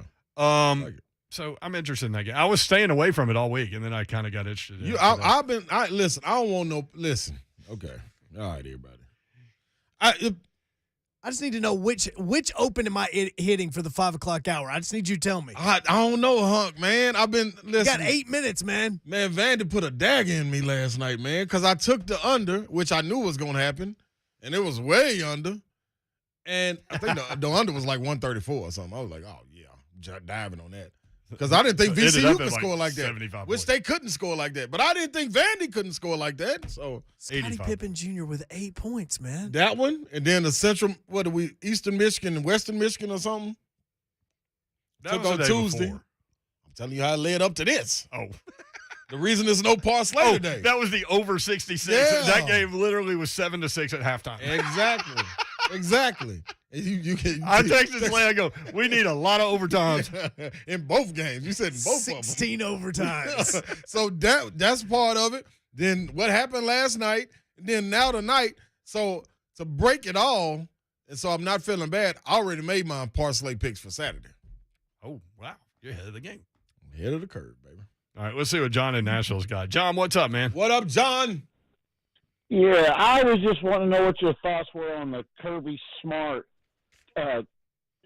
halftime speech to his team during the Florida-Georgia game. Kirby Smart. Yes, where he just went off and just dropped like 15 F-bombs talking about how we're not going to let them do any effing thing and we're going to beat them. And that was his pep talk at halftime. I'll be honest, I haven't seen it. I haven't either. But I never get worked up over coaches using that kind of language and stuff like that. Like the Texas assistant coach. Yeah. Like we agreed on that. Yep. No, I mean. And what was the result? Georgia beat Florida. They spanked Florida. Listen, Texas lost 5 games in a row. So there is a culture problem there. That's why they want tougher dudes. Right? Yep. And so Georgia's got them. So you can talk to them like that. And they agreed with Kirby. I guarantee you. So I don't know. I flashed back to Florida versus snap back to reality. Who did Florida just play? It was Samford. Yeah. I don't know why I just went to that. He said Kirby Smart, Georgia, and Florida. Oh, kudos to Kirby. Like, man, are y'all lost y'all mind? We got a wildering team coming in, man. Man, we don't put our foot on their throat. We're trying to win a national championship. Man, let's go to work, man. What we gonna do? Is this what's gonna stop us? I got a speech for you. I'm off. Man, play exactly like who you are. That's what I need you to do. You know what I mean? Like, come on now, dog. Yeah. Man, they not supposed to be hanging. Man, Georgia for real. Like, y'all want me on record? Y'all want me on record? Georgia for real. And it ain't because of what they did to Tennessee. It's what they did to everybody else along with all year. Tennessee. Like, I mean, man, them boys cold. Tennessee had 2 touchdowns. Georgia giving up 5 all year. Man, they took a defensive tackle out of the game who supposedly can be up for the Heisman and didn't miss a beat. Nope. Here's the other thing. Georgia's only giving up 5 sacks all year. Man, come on, Tennessee man. had 2. Yeah, like, come on, man. Like, no, But y'all, I tell y'all what. Matter of fact, okay. So this is my thing last night. So to echo what we said about Kirby real quick, this is what I would have told Vanderbilt when we got into the locker room if I was Stackhouse. There ain't no way you're scoring 15 points when we come out of this. And matter of fact, since we only had, 30-something total? Well, they had 22 at halftime. Man, keep your uniforms on because we getting to 70. Keep your uniforms on. When everybody clears out, we're going back on the floor and get some shots up because we scoring 70 points the night before y'all go home. Say, you talking about this SEC. Man, what? I got a speech for you. Man, SEC Player of the Year? Man, come on, man. Hey, and you started. Pippen, you get in the corner. Y'all get behind them. Shoot. 5 makes in a row, then change. Yeah. Man, don't shoot. What? Make it. Remember? Man, make it. Man, what? Kirby in the speech says, this is our bleeping year. This is our bleeping year. It's 0 to bleeping 0. We want to make them want to never play us ever again. He goes, if they talk trash on the field, just point to the scoreboard and start laughing. Man, go to break. Man, that's it. Go to break, man. Go to break. That's it. Shit.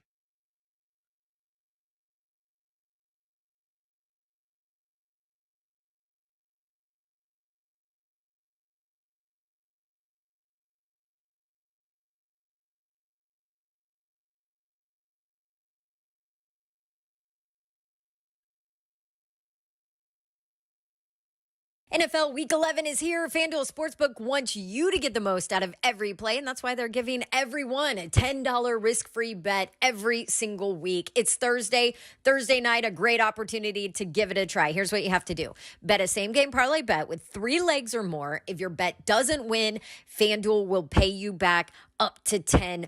So here you go. You've got New England and Atlanta tonight. Let's see, New England by 6.5. You can add that to your same game parlay. Maybe do Mac Jones over on passing yards. That's 252 and a half.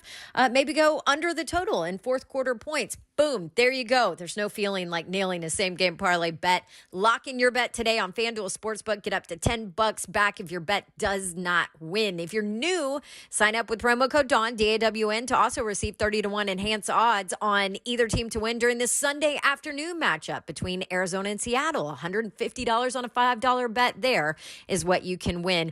FanDuel Sportsbook, check it out. You got to be 21 and older and present in Tennessee. Refund issued as non-withdrawal site credit that expires in 7 days. Max refund $10. Restrictions apply. Terms at sportsbook.fanduel.com. Same game parlay available for multiple sports in all states on mobile web. Gambling problem? Tennessee Redline 1-800-889-9789.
Some updates to the injury report from the Tennessee Titans. Good evening. I am Joe Hunk. You had Kyle Petco was a full participant in practice today after he was limited yesterday, but Big Jeff did not practice at all today after being limited yesterday. There are also 4 new names on the injury report. Aaron Brewer, Jack Rabbit Jenkins, and Jeff Swain all did not practice today. Torrey Carter, on the other hand, he had a shoulder injury. He was limited in today's practice. For all your foundation repair and your waterproofing needs, you need to go visit our friends at USSTN.com. Breaking news at once on your home for the Vols, the flagship station for your Tennessee Titans, and home to 3HL that has talked Ron Slay into a parlay. This is 104.5 The Zone.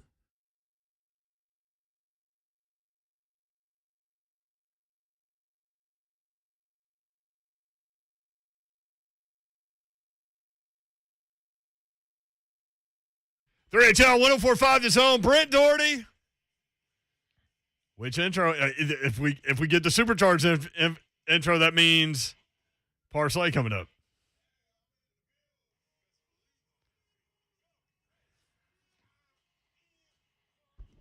Are you? I ain't got no roof. I was going to ask. Are you all the way in the building?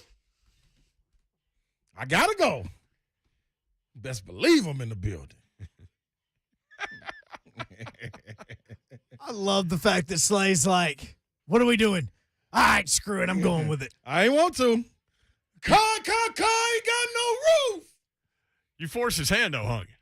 I kind of did because there was a stat that got thrown up on SportsCenter just a few moments ago that the Atlanta Falcons have the 22nd best defense in the NFL, which means they have the 10th worst defense in the NFL. Mm-hmm. Slay's like, all right, I'm on it.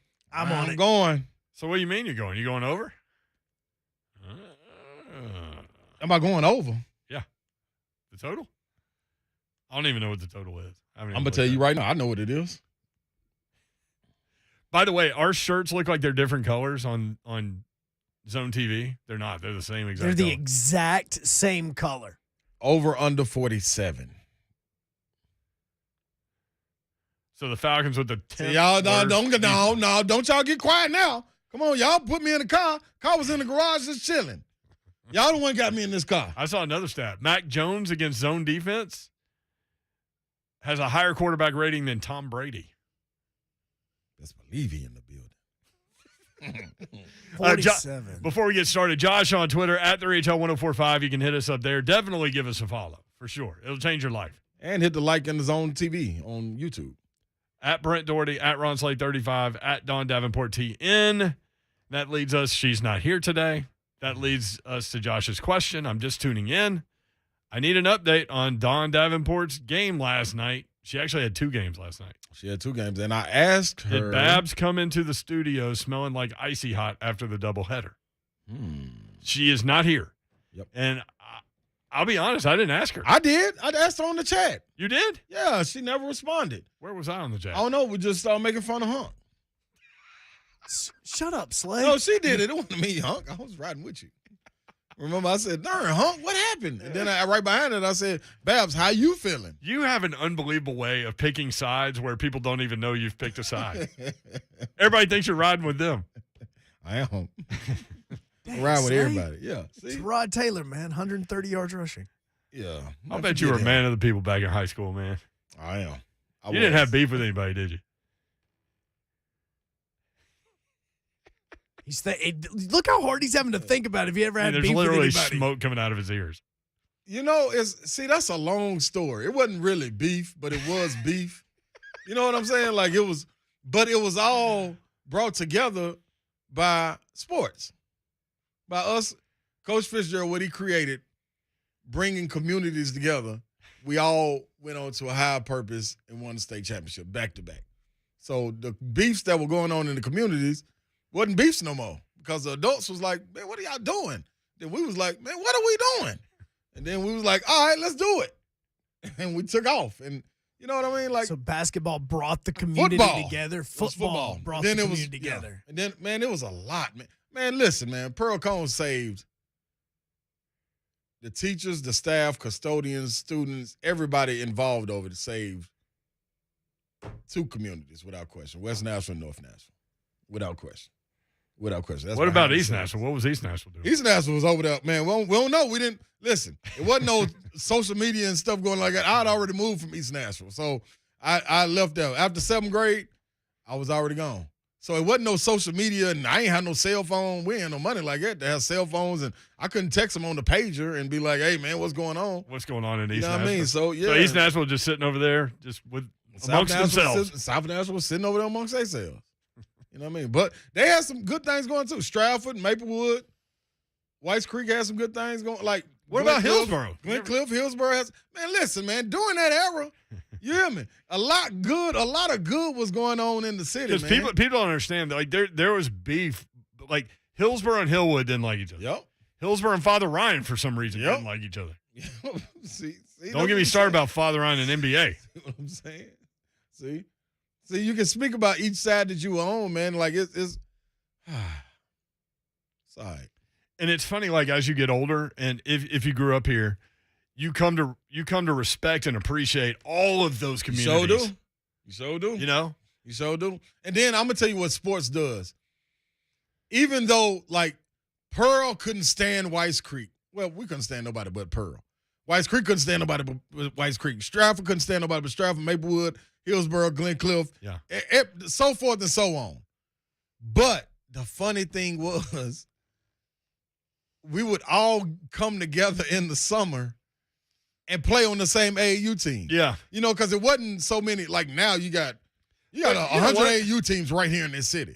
But isn't that what sports does? Because you Bring can it leave together, it on man. the field, you can leave it on the court, and you can compete at the highest level and as hard as you can, and just leave it there. And then at the same respect time, your opponent. And that is. And see, at the same time, the person that you couldn't leave it on the field about or leave it on the court about, you got to see them on the summer on your team. So you spending time with them. So all that time in the locker room, traveling, in the hotels, you get to know somebody and get to know exactly where they from. You like, man, you ain't too much different than me. PJ says, Overton? Yeah, I mean, we're going to leave Overton, we're going to leave somebody out. out. Like, but hey, come on. Listen, you can't just start McGavin, Glencliff. Yeah, I mean, I forgot about McGavin. Yeah, like, dude, we talking about the entire Nashville. And the only reason I'm not talking about the outskirts cities, counties, is because I'm in towns. Yeah, Providences. We didn't go. I didn't go there. You know what I mean? Like Rutherford County, they had their own thing going on. Oakland, they still do. Blackman, Riverdale, all them like, dude, they had their own thing going on.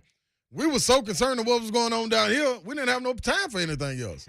You know what I mean? Like the Metro. Man, what? Yeah. And it was booming down here. Wasn't nobody moving outside.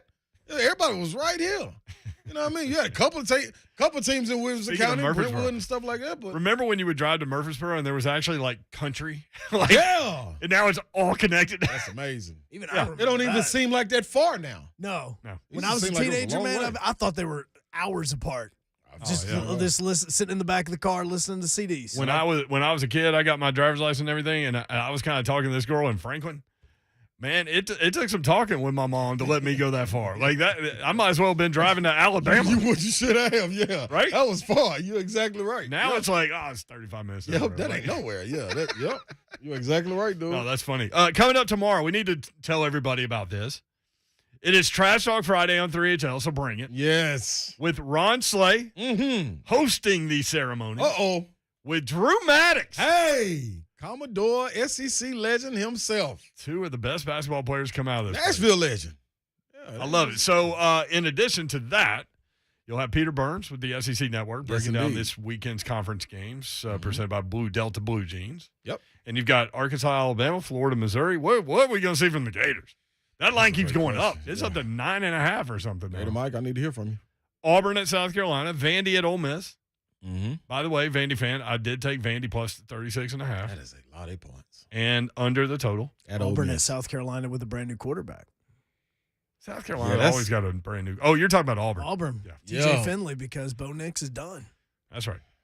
Tennessee trying to get bowl eligible. You hadn't spent a lot of time on. I hadn't heard Go Vols out of your mouth this week. Because really. I mean, like at some point, it's always got to be like, man, you are who you are, and I expect now. See, let Tennessee run out that tunnel and get to playing around. Watch me have to go get a halftime speech like what Kirby Smart did. I need a halftime Alabama. No matter what's going on with Tennessee, I think you need a halftime. The whole Vol Nation needs a halftime speech from Slay. No matter what's going on a Tennessee football Saturday on Instagram, halftime speech. Got you. What would you say to the guys in the locker room? I got you. Just like I Kirby that. Smart's. Do the exact same one as Kirby Smart. Didn't I You know? can curse on Instagram. Can I? Mhm. Man, it might be kids watching though. Y'all kids need this too.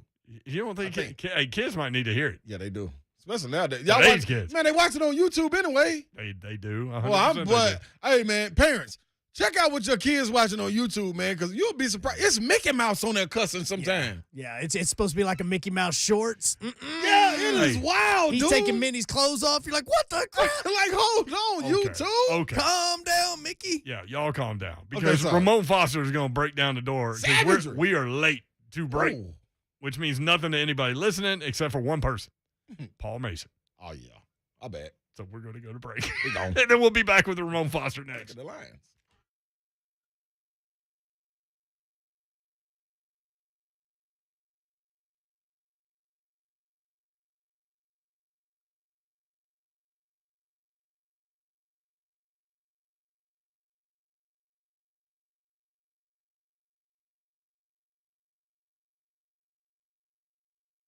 Maybe we'll both go.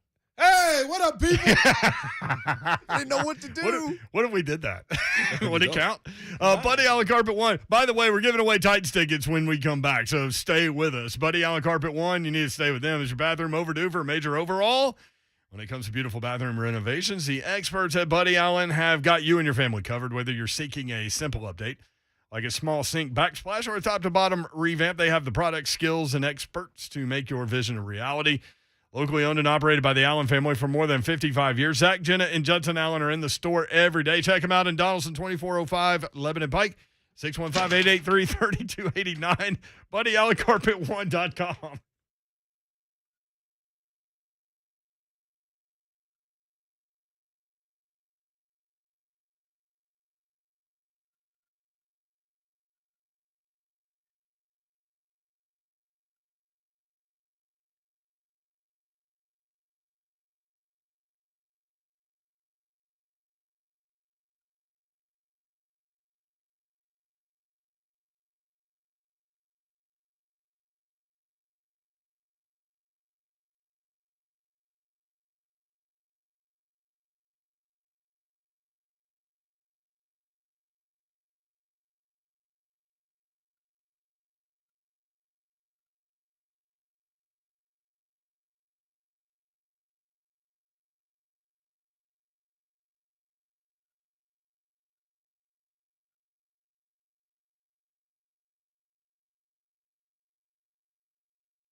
What up, people? You know who it is. It's me, Ron Slay. I'm back to tell you about some good wings. Hey, man, I really wanted to do this earlier in the show for a spot, but it had to wait till now. But guess what? It doesn't matter because the taste is still in my mouth from Steakhouse Wings. Man, I'm telling you, man, like, whew. And listen, I ain't gonna pull your leg. I'm gonna be straight up. Sweet and sassy with the lemon pepper. I need to start taking a picture, man. Cause the stuff is so good, man. Have you ever been eating, man, and you don't even want no napkins or nothing? This is what Steakhouse Wings does, man. They got you wanting to lick your fingers every time. Like, I don't care if it's the sweet and sassy, the lemon pepper, the mild, the hot, the Steakhouse sauce, whatever it is. But every time you get it with them Cajun, ranch, French fries with the cheese on top, it do something to me.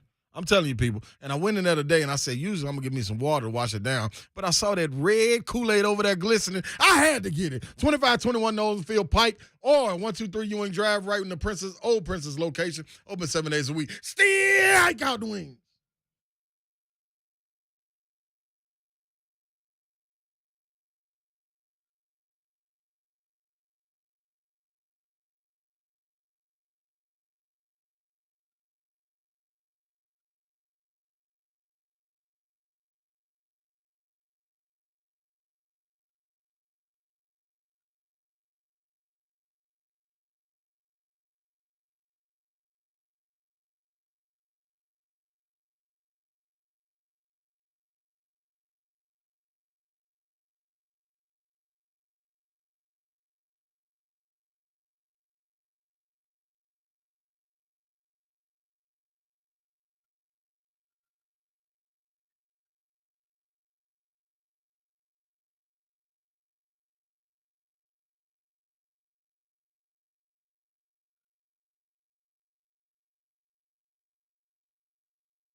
Darrington on YouTube says, nobody does commercials like Slay.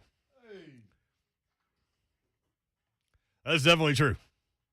Strikeout wings. I'm trying to load up right now on my action bets.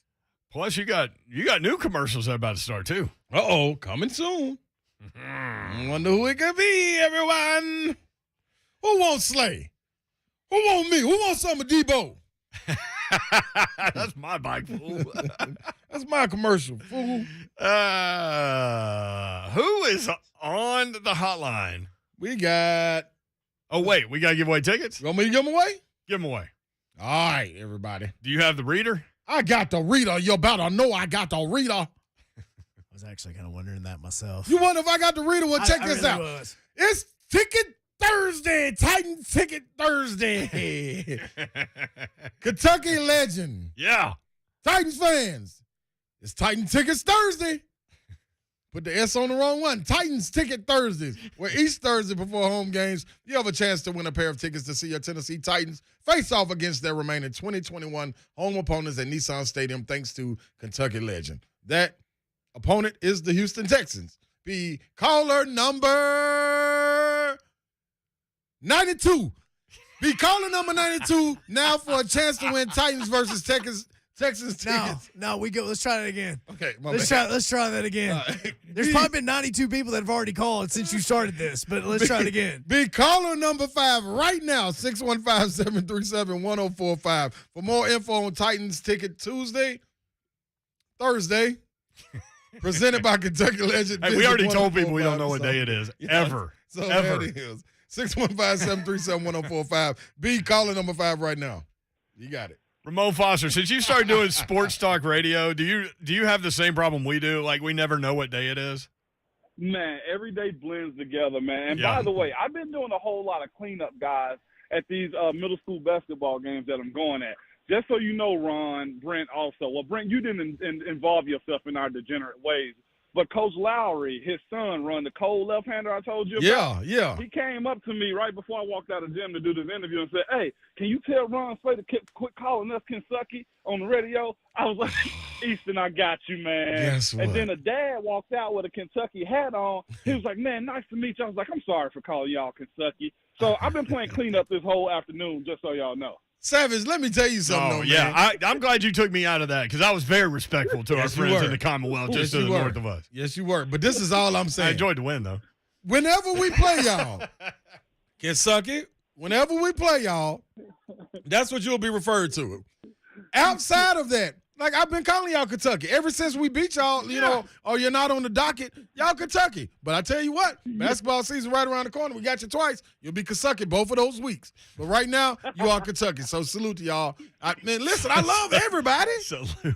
Yeah, we do. I love everybody. Come on, Savage, just us. But Brent Ron, when the kids come up to him, I was like, little Easton, my bad. Because he cold, Ron, and he cool as up. I call him Coach Easton because he a coach's kid, and he know ins and out of the game. And, hey, man, Yep. you'd be impressed with him, Ron, if you saw him. I love it. Ain't nothing like a coach's kid. Ramon Foster from JMart and Ramon with us on 3HL. And here's the thing, Ramon. I haven't really gotten anything out of Slay this week about Tennessee football. Yeah. They're trying to get bowl eligible. I know it's a 27-point spread. Now, Todd Furman came on our show and said he expected Tennessee to be sleepwalking a little bit coming off that Georgia game. And that got your attention a little Yeah, bit, and didn't it? because that almost made me go against what he's talking about and pick Tennessee to cover that, which I think they can, but that is a lot of points. It's a lot of points. And what you think, Savage? Are they that bad, the team they're going against, South Alabama? You know what? Early in the season, they had a real good record, man. I don't think they'll take them lightly whatsoever because I think this group is just so right-minded so far from what we've seen this year that they know they can't let anything slip. And we saw some of those kids, man, make this statement on social media and the interviews that they were doing. It was like, look, we're trying to get bowl eligible. What happened before us had nothing to do with the guys that are here right now. So I think the emphasis on winning this game is huge. Now, the Vandy game, okay, there's something different, but that's also senior night. Only thing that gets me about that game being real with y'all is just the spread because that's a lot of points. And you know how it goes. You get up and then you take the gas off, or a team like that, the way Bowling Green did early on, to where they was throwing certain plays and you just kind of, okay, wake up, let's go, guys. But Georgia was a big opponent. We knew that. But I don't think it, took away from what their plans are and what the mindset is. I just think now you just coasting to the end of the season. At Ramon Foster on Twitter. So, Ramon, when you were playing at Tennessee, what was it tough coming off a big-time opponent like Georgia to then play some directional school? Was it tough? It was, but it was also, and this is the thing about football, man, you got to sit on the L for 6 days before you get your opportunity again. Right. So having an opportunity to reset, no matter how bad the team is, you always at least wanted that dub. Now, if you got off to a slow start, I don't care if that was high school, college, or the NFL, the coach is going to rip into you real quick. It's like, hey, look, let's get on it. Are y'all ready to play today? So I think it kind of handles itself when you know you are a superior opponent to who you're playing. But, Brent, make no mistake about it. Those guys want a quick reset, man, to end with 7 wins, which would be huge considering the schedule and huge considering what they were up against. I heard Ron saying 69 earlier in one of his reads of 69 miles on his car. We got 69 scholarships, Ron. So, hey, you could have walked us all the way down to your vehicle. That's right. Hey, this South Alabama team's not too bad, though. They're also 5-5 looking for bowl eligibility. Their defense is ranked, total defense is ranked number 16 in the country. Now, they haven't faced an offense with this kind of speed either. So, we'll have to see how that plays out. But I'm with you guys. 27 seems like a lot. Yeah, that's the only blip in this schedule. Again, when I saw South Alabama's schedule early in the year, they were reeling pretty good. They were doing pretty well. So I just don't think with what we've seen out of Heupel and Rodney Garner and Coach Martinez and Coach Banks and Coach Ellaby, that they are in the mindset to allow that. Truth be told, they can't afford it. And you know what, Savage, to that, the only problem I have with the South Alabama game, and I haven't got up in arms about this spread and being like, man, yeah, they're going to cover it, man, because I think the blueprint is out. In order to stop Tennessee, and this is for any team, in order to slow Tennessee down or stop their momentum, you go down as a player. Like, I mean, we've seen it. Listen, I know y'all I beat a dead horse, but hey, it is what it is. Listen, man, not only, and some of them are hurt, some of them are just going down to stop the pace of the game. So I think that is something in South Alabama's mind, man. Like, instead of getting ran out of here, fall down. And then they got to cool off for a second. Because honestly, man, we're watching the game together, Savage. Every time that momentum, even though we were down, every time that momentum got going, somebody went down, dude. And it was like, oh, come on, not again. So, you remember what I told you when we were sitting on the porch? You was like, how do you adjust to this? Well, just like in basketball or any other sport run, like you got to play game scenarios out in practice too. And if I think there's one learning curve that Coach Heupel and his staff might have to have with the frequency in which teams are doing this, it's to stop practice, let the guys chill for a period of time, do special teams, and call the offense back out there so that they know that they got a jump start. Because that's the thing. You get on a momentum is huge. You get in a huge momentum swing in that Tennessee offense, and then it slows down. That's been the hardest reset for this team from what I've seen from the opponents that's done that against them. Right. Totally All agree. right. Ramon Foster with us. Let's turn toward the Titans and Texans. Ramon, 6 wins in a row, man. That's something else. First time since 2008. What is it about this team that stands out? Because everybody can point to the lack of stars. Everybody can point to the injuries. But there's something about this group, and that whole next man up thing is a real thing. Man, they shut out all outside chatter, I think, inside that building. Yeah. I think they have, honestly, embraced the mentality of next man up. And I'll say this, too. The idea that you just reel off wins by walking into a stadium as a player sometimes, as a team sometimes, because we've been in that position before where we've reeled off 4, 5, maybe 6 games, too. You walk in and know that, look, if we do what we've been doing, we're going to win. We might have to give a little bit extra, but that sense of confidence, that feeling of having that much confidence and swagger to get out of games, and you got a unit, man, that's playing lights out and playing bully ball with this defensive front that the Titans have. I've been on the other side where we have defensive players walk over to our O-line when we were pumping and say, hey, y'all better go. Y'all got to get us out of this. And I feel like that's what they've done. They've taken on that mindset of what this D-line is, and everybody, including the offense, has followed suit. And I'll throw Ben Jones in there, too, because I just love the way he's playing and muscling it out. Listen, Ben Jones is we're going to hear, we always hear stories in the offseason about this guy was dealing with this injury. And I think A.J. Brown is one that we're going to hear about dealing with this and that. and I think Ben Jones is the other one. I mean, that guy I think is getting beat up, and he's still out there just killing it. Yeah. But I think this team has taken on the mentality of that defensive forward unit. And when you got some guys like that, every single one of them have experience. Every single one of those guys are workers. Every single one of those guys are selfless as ever that I've ever talked to. Look at the young guy, Tierra. You know he had to be a hard worker. Look at Jeff. That's all we've heard about him. Look at the chip that Danico has on his shoulder. Look at what Bud's been through. Look at what Harold Landry's been through. That's the mentality of your team. And it's okay to have that front unit be your mentality also. Totally agree to that. You ever have an abdominal injury? That sounds awful. I have. I had one right underneath my chest plate too, man. You want to talk about and we had to fly back from London when I had that. So I had to spend like 7 hours on a plane. Couldn't lay down, couldn't get comfortable. You think it's between that and that groin that Tierra is going through right now. Those two things right there are by far the most bothersome, tedious, when is it going to heal right injuries. And, I mean, everybody knows this. The core affects everything in your body. Oh, yeah. So, I can't imagine what Bud Dupree's dealing with now. But anyway, what about the mindset going into a game where you've been a consistent underdog? The Saints game was home field advantage, maybe gave you the advantage. Right. You're a prohibitive favorite against a team that everybody knows is really bad. Is there a different mindset? How do you stay sharp and focused there? It is a different mindset, and it's this. And you hate to be this type of selfish or this type of cocky is what I'm saying. But I was talking to Coach Mack off air today, and I said, this is the type of game, the type of team that you're going against in the Houston Texans. That's just bad. It's just bad. We're going to call it what I heard y'all talking to Cosell earlier, and he even just acknowledged it's a bad team. Yeah. And I told Coach Mack, I was like, Coach Mack, this is the type of game, by the first 5 minutes of the third quarter, you need them looking down at the ground and ready to get this game over with. You need that Houston team running the ball, trying to get out of the stadium with no more injuries. Because if you let a team like Houston stick around, you accumulate more injuries. You give them more confidence as far as them thinking they have the ability to beat you. So you got to go in and smash them as early and as often as you can in that first half. Because if they have an inkling or a mindset that they can beat you, you're going to leave with an injured team, a team that can't afford to lose anybody else, and potentially an L. Yeah. So the first 5 minutes of the third quarter, some of the Titans fans should probably be leaving like, yeah, we got this one in the bag. That's where I'm at this week.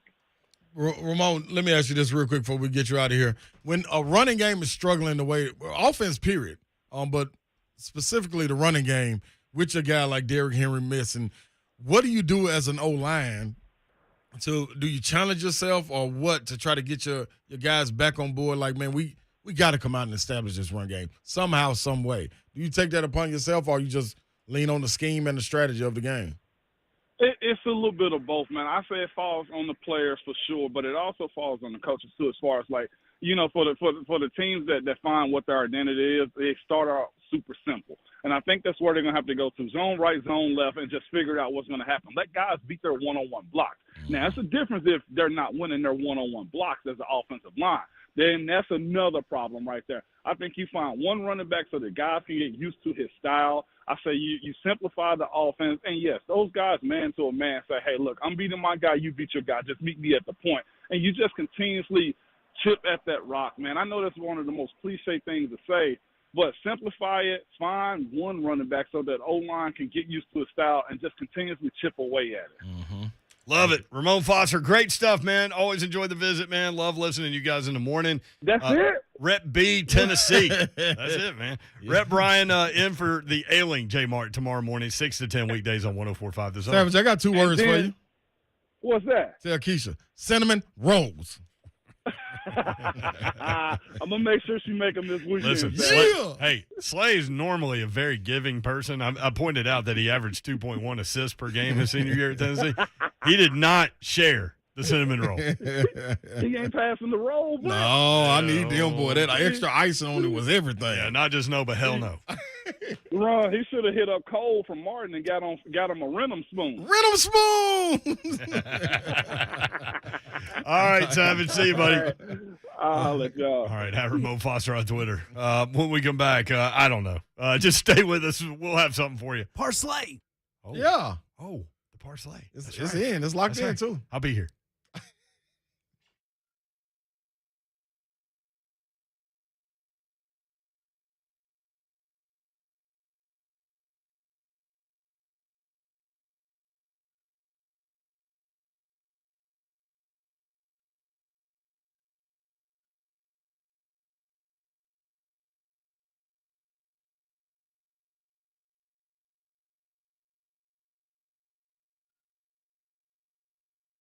Gupton Dodge Chrysler Jeep Ram. That's where you need to go to get that next new vehicle. Maybe you have a car that's just been draining your pockets with this repair and that repair.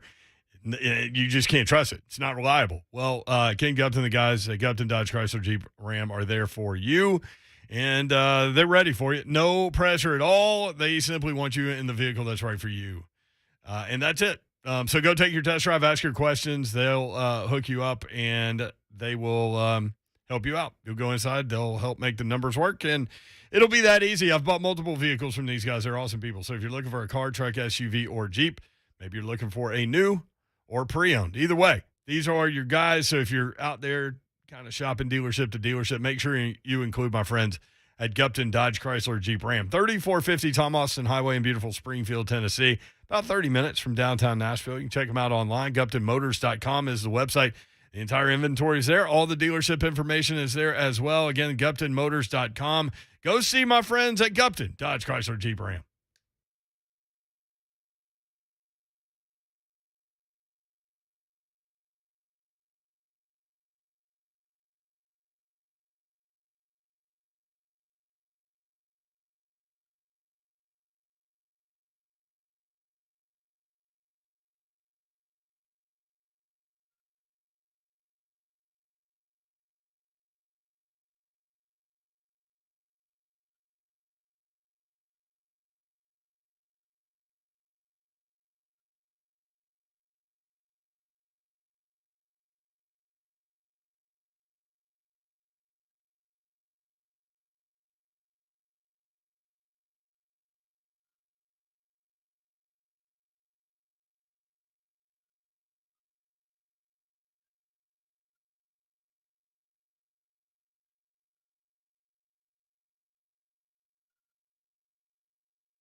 All right, home values, they are skyrocketing, and right now is the best time to take some cash out of your home's equity. Call LoanPronto to do it. They can fast track your home refi, then get you a check for 50, 60, 70 grand or more. And if you call now, LoanPronto can even pay your closing costs. Get cash out now, pay off a high-interest credit card, or consolidate some other loans, pay for some holiday expenses, get those finances in great shape. Lots of people are getting cash out of their equity, and a lot of people are doing things to fix up their home as well. Maybe a new kitchen, you're in need of that, or a bathroom, or a pool. You want to put that in the backyard. Your home value's way up in this area in Middle Tennessee, and you can get a new mortgage rate with an APR in the twos. Now's the time to access that equity while rates are still really low. LoanPronto's refis can close in 2 weeks, and the process is easy. Call LoanPronto, 615-499-5780, LoanPronto.com. You could even skip your next 2 house payments, too. That's LoanPronto, LoanPronto.com at 615-499-5780. Equal housing lender, NMLS 1661781. Subject to lender approval. Not all loans apply.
3HL 1045 The Zone. You better stop.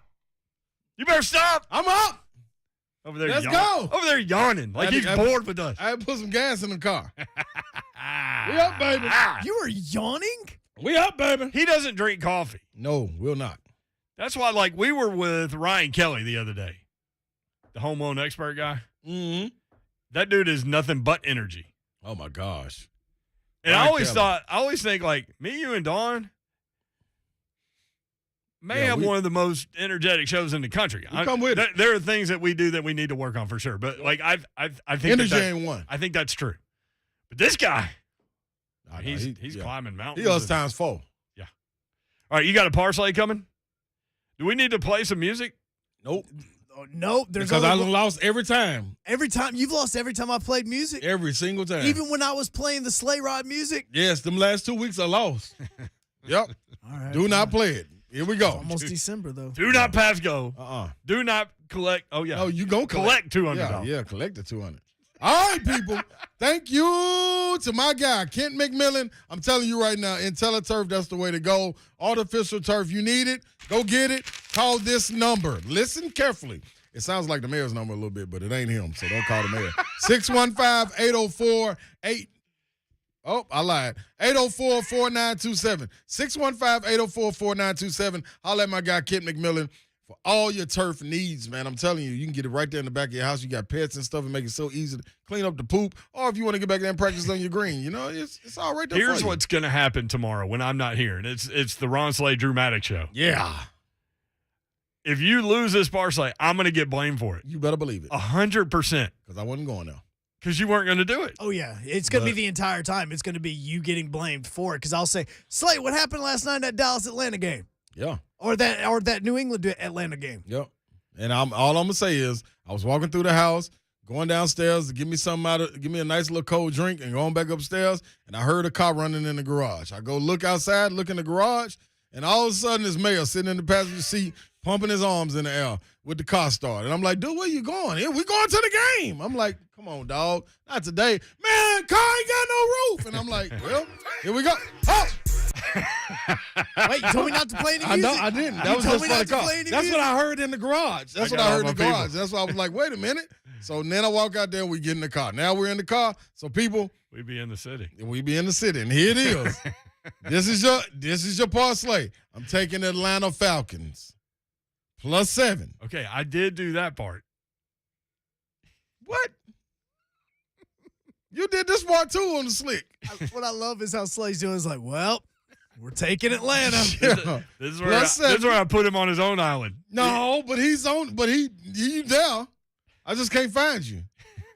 Under 47. So +7. I'm in the trunk with that Vandy fan they called yesterday. It's cold enough. Dark and lonely. Why are people in the trunk? Man, they better get out of there. +7 and under 47. Taking the Falcons. There it is. Book it. I do like the under 47. Well, you got it. You got it, mister. And you know what? Alan Bell likes the under 47. He sure does. Alan Bell did like it. So, Alan, you really own it because that's where I think got it Alan from, too. Bell's really on it. Yeah, and he's going to be blamed for it if it don't go that way. You and him. Y'all can be in the car together. Matter of fact, I'm going to pull over. Y'all get your own ride. I'm going back to the house to lay down. I'm headed to Memphis tomorrow. Yeah, you sure are. Good luck. Good luck to that CPA. Thank you. Oh, That's going to be a tough one. Fighting Daughters and the Fighting Slays tomorrow, too. Oh, that's right. This is a rematch. Tullahoma. The Fighting Daughters Pearl beat Pearl last time. Tullahoma, they beat. Hey, guess what? Got something for y'all this time. That's We gotta Pearl go back Cone's down there. only loss of the season, and Tullahoma is undefeated. So, Here we go. had they not played, this would be 2 undefeated teams. So would. By the way, the Ghost is back out at work. I just saw a little Seriously, flick. Ghost is on my tail. You right watch now. on Zone TV, you'll see the flickering lights. Yep. Ghost, present yourself with the flickering lights. Drew, I hope you're ready, baby. Drew Maddox. You got a shooter and a boom boom room. So we got the windows covered with our sharpshooter, There it goes. and we got It's on delay. Like if you're watching on Zone TV, it takes like 10 to 20 seconds. Does that look like? I know what to do. The Ghost is going crazy right now. There you go. Now you won't do nothing. Good and bright. What's up next? We have the after party. Greg Cosell, Oh, if you good. missed him earlier, we've got that. yeah. Then right after that, New England and Atlanta, and we'll see if the parlay's I actually love right. Greg Cosell today. I said, what do you see with the Houston Texans? He goes, a bad football team. Yeah. I already made a bet on that. I'll tell you tomorrow. He put more money in and everything. I did. So Later. Peace.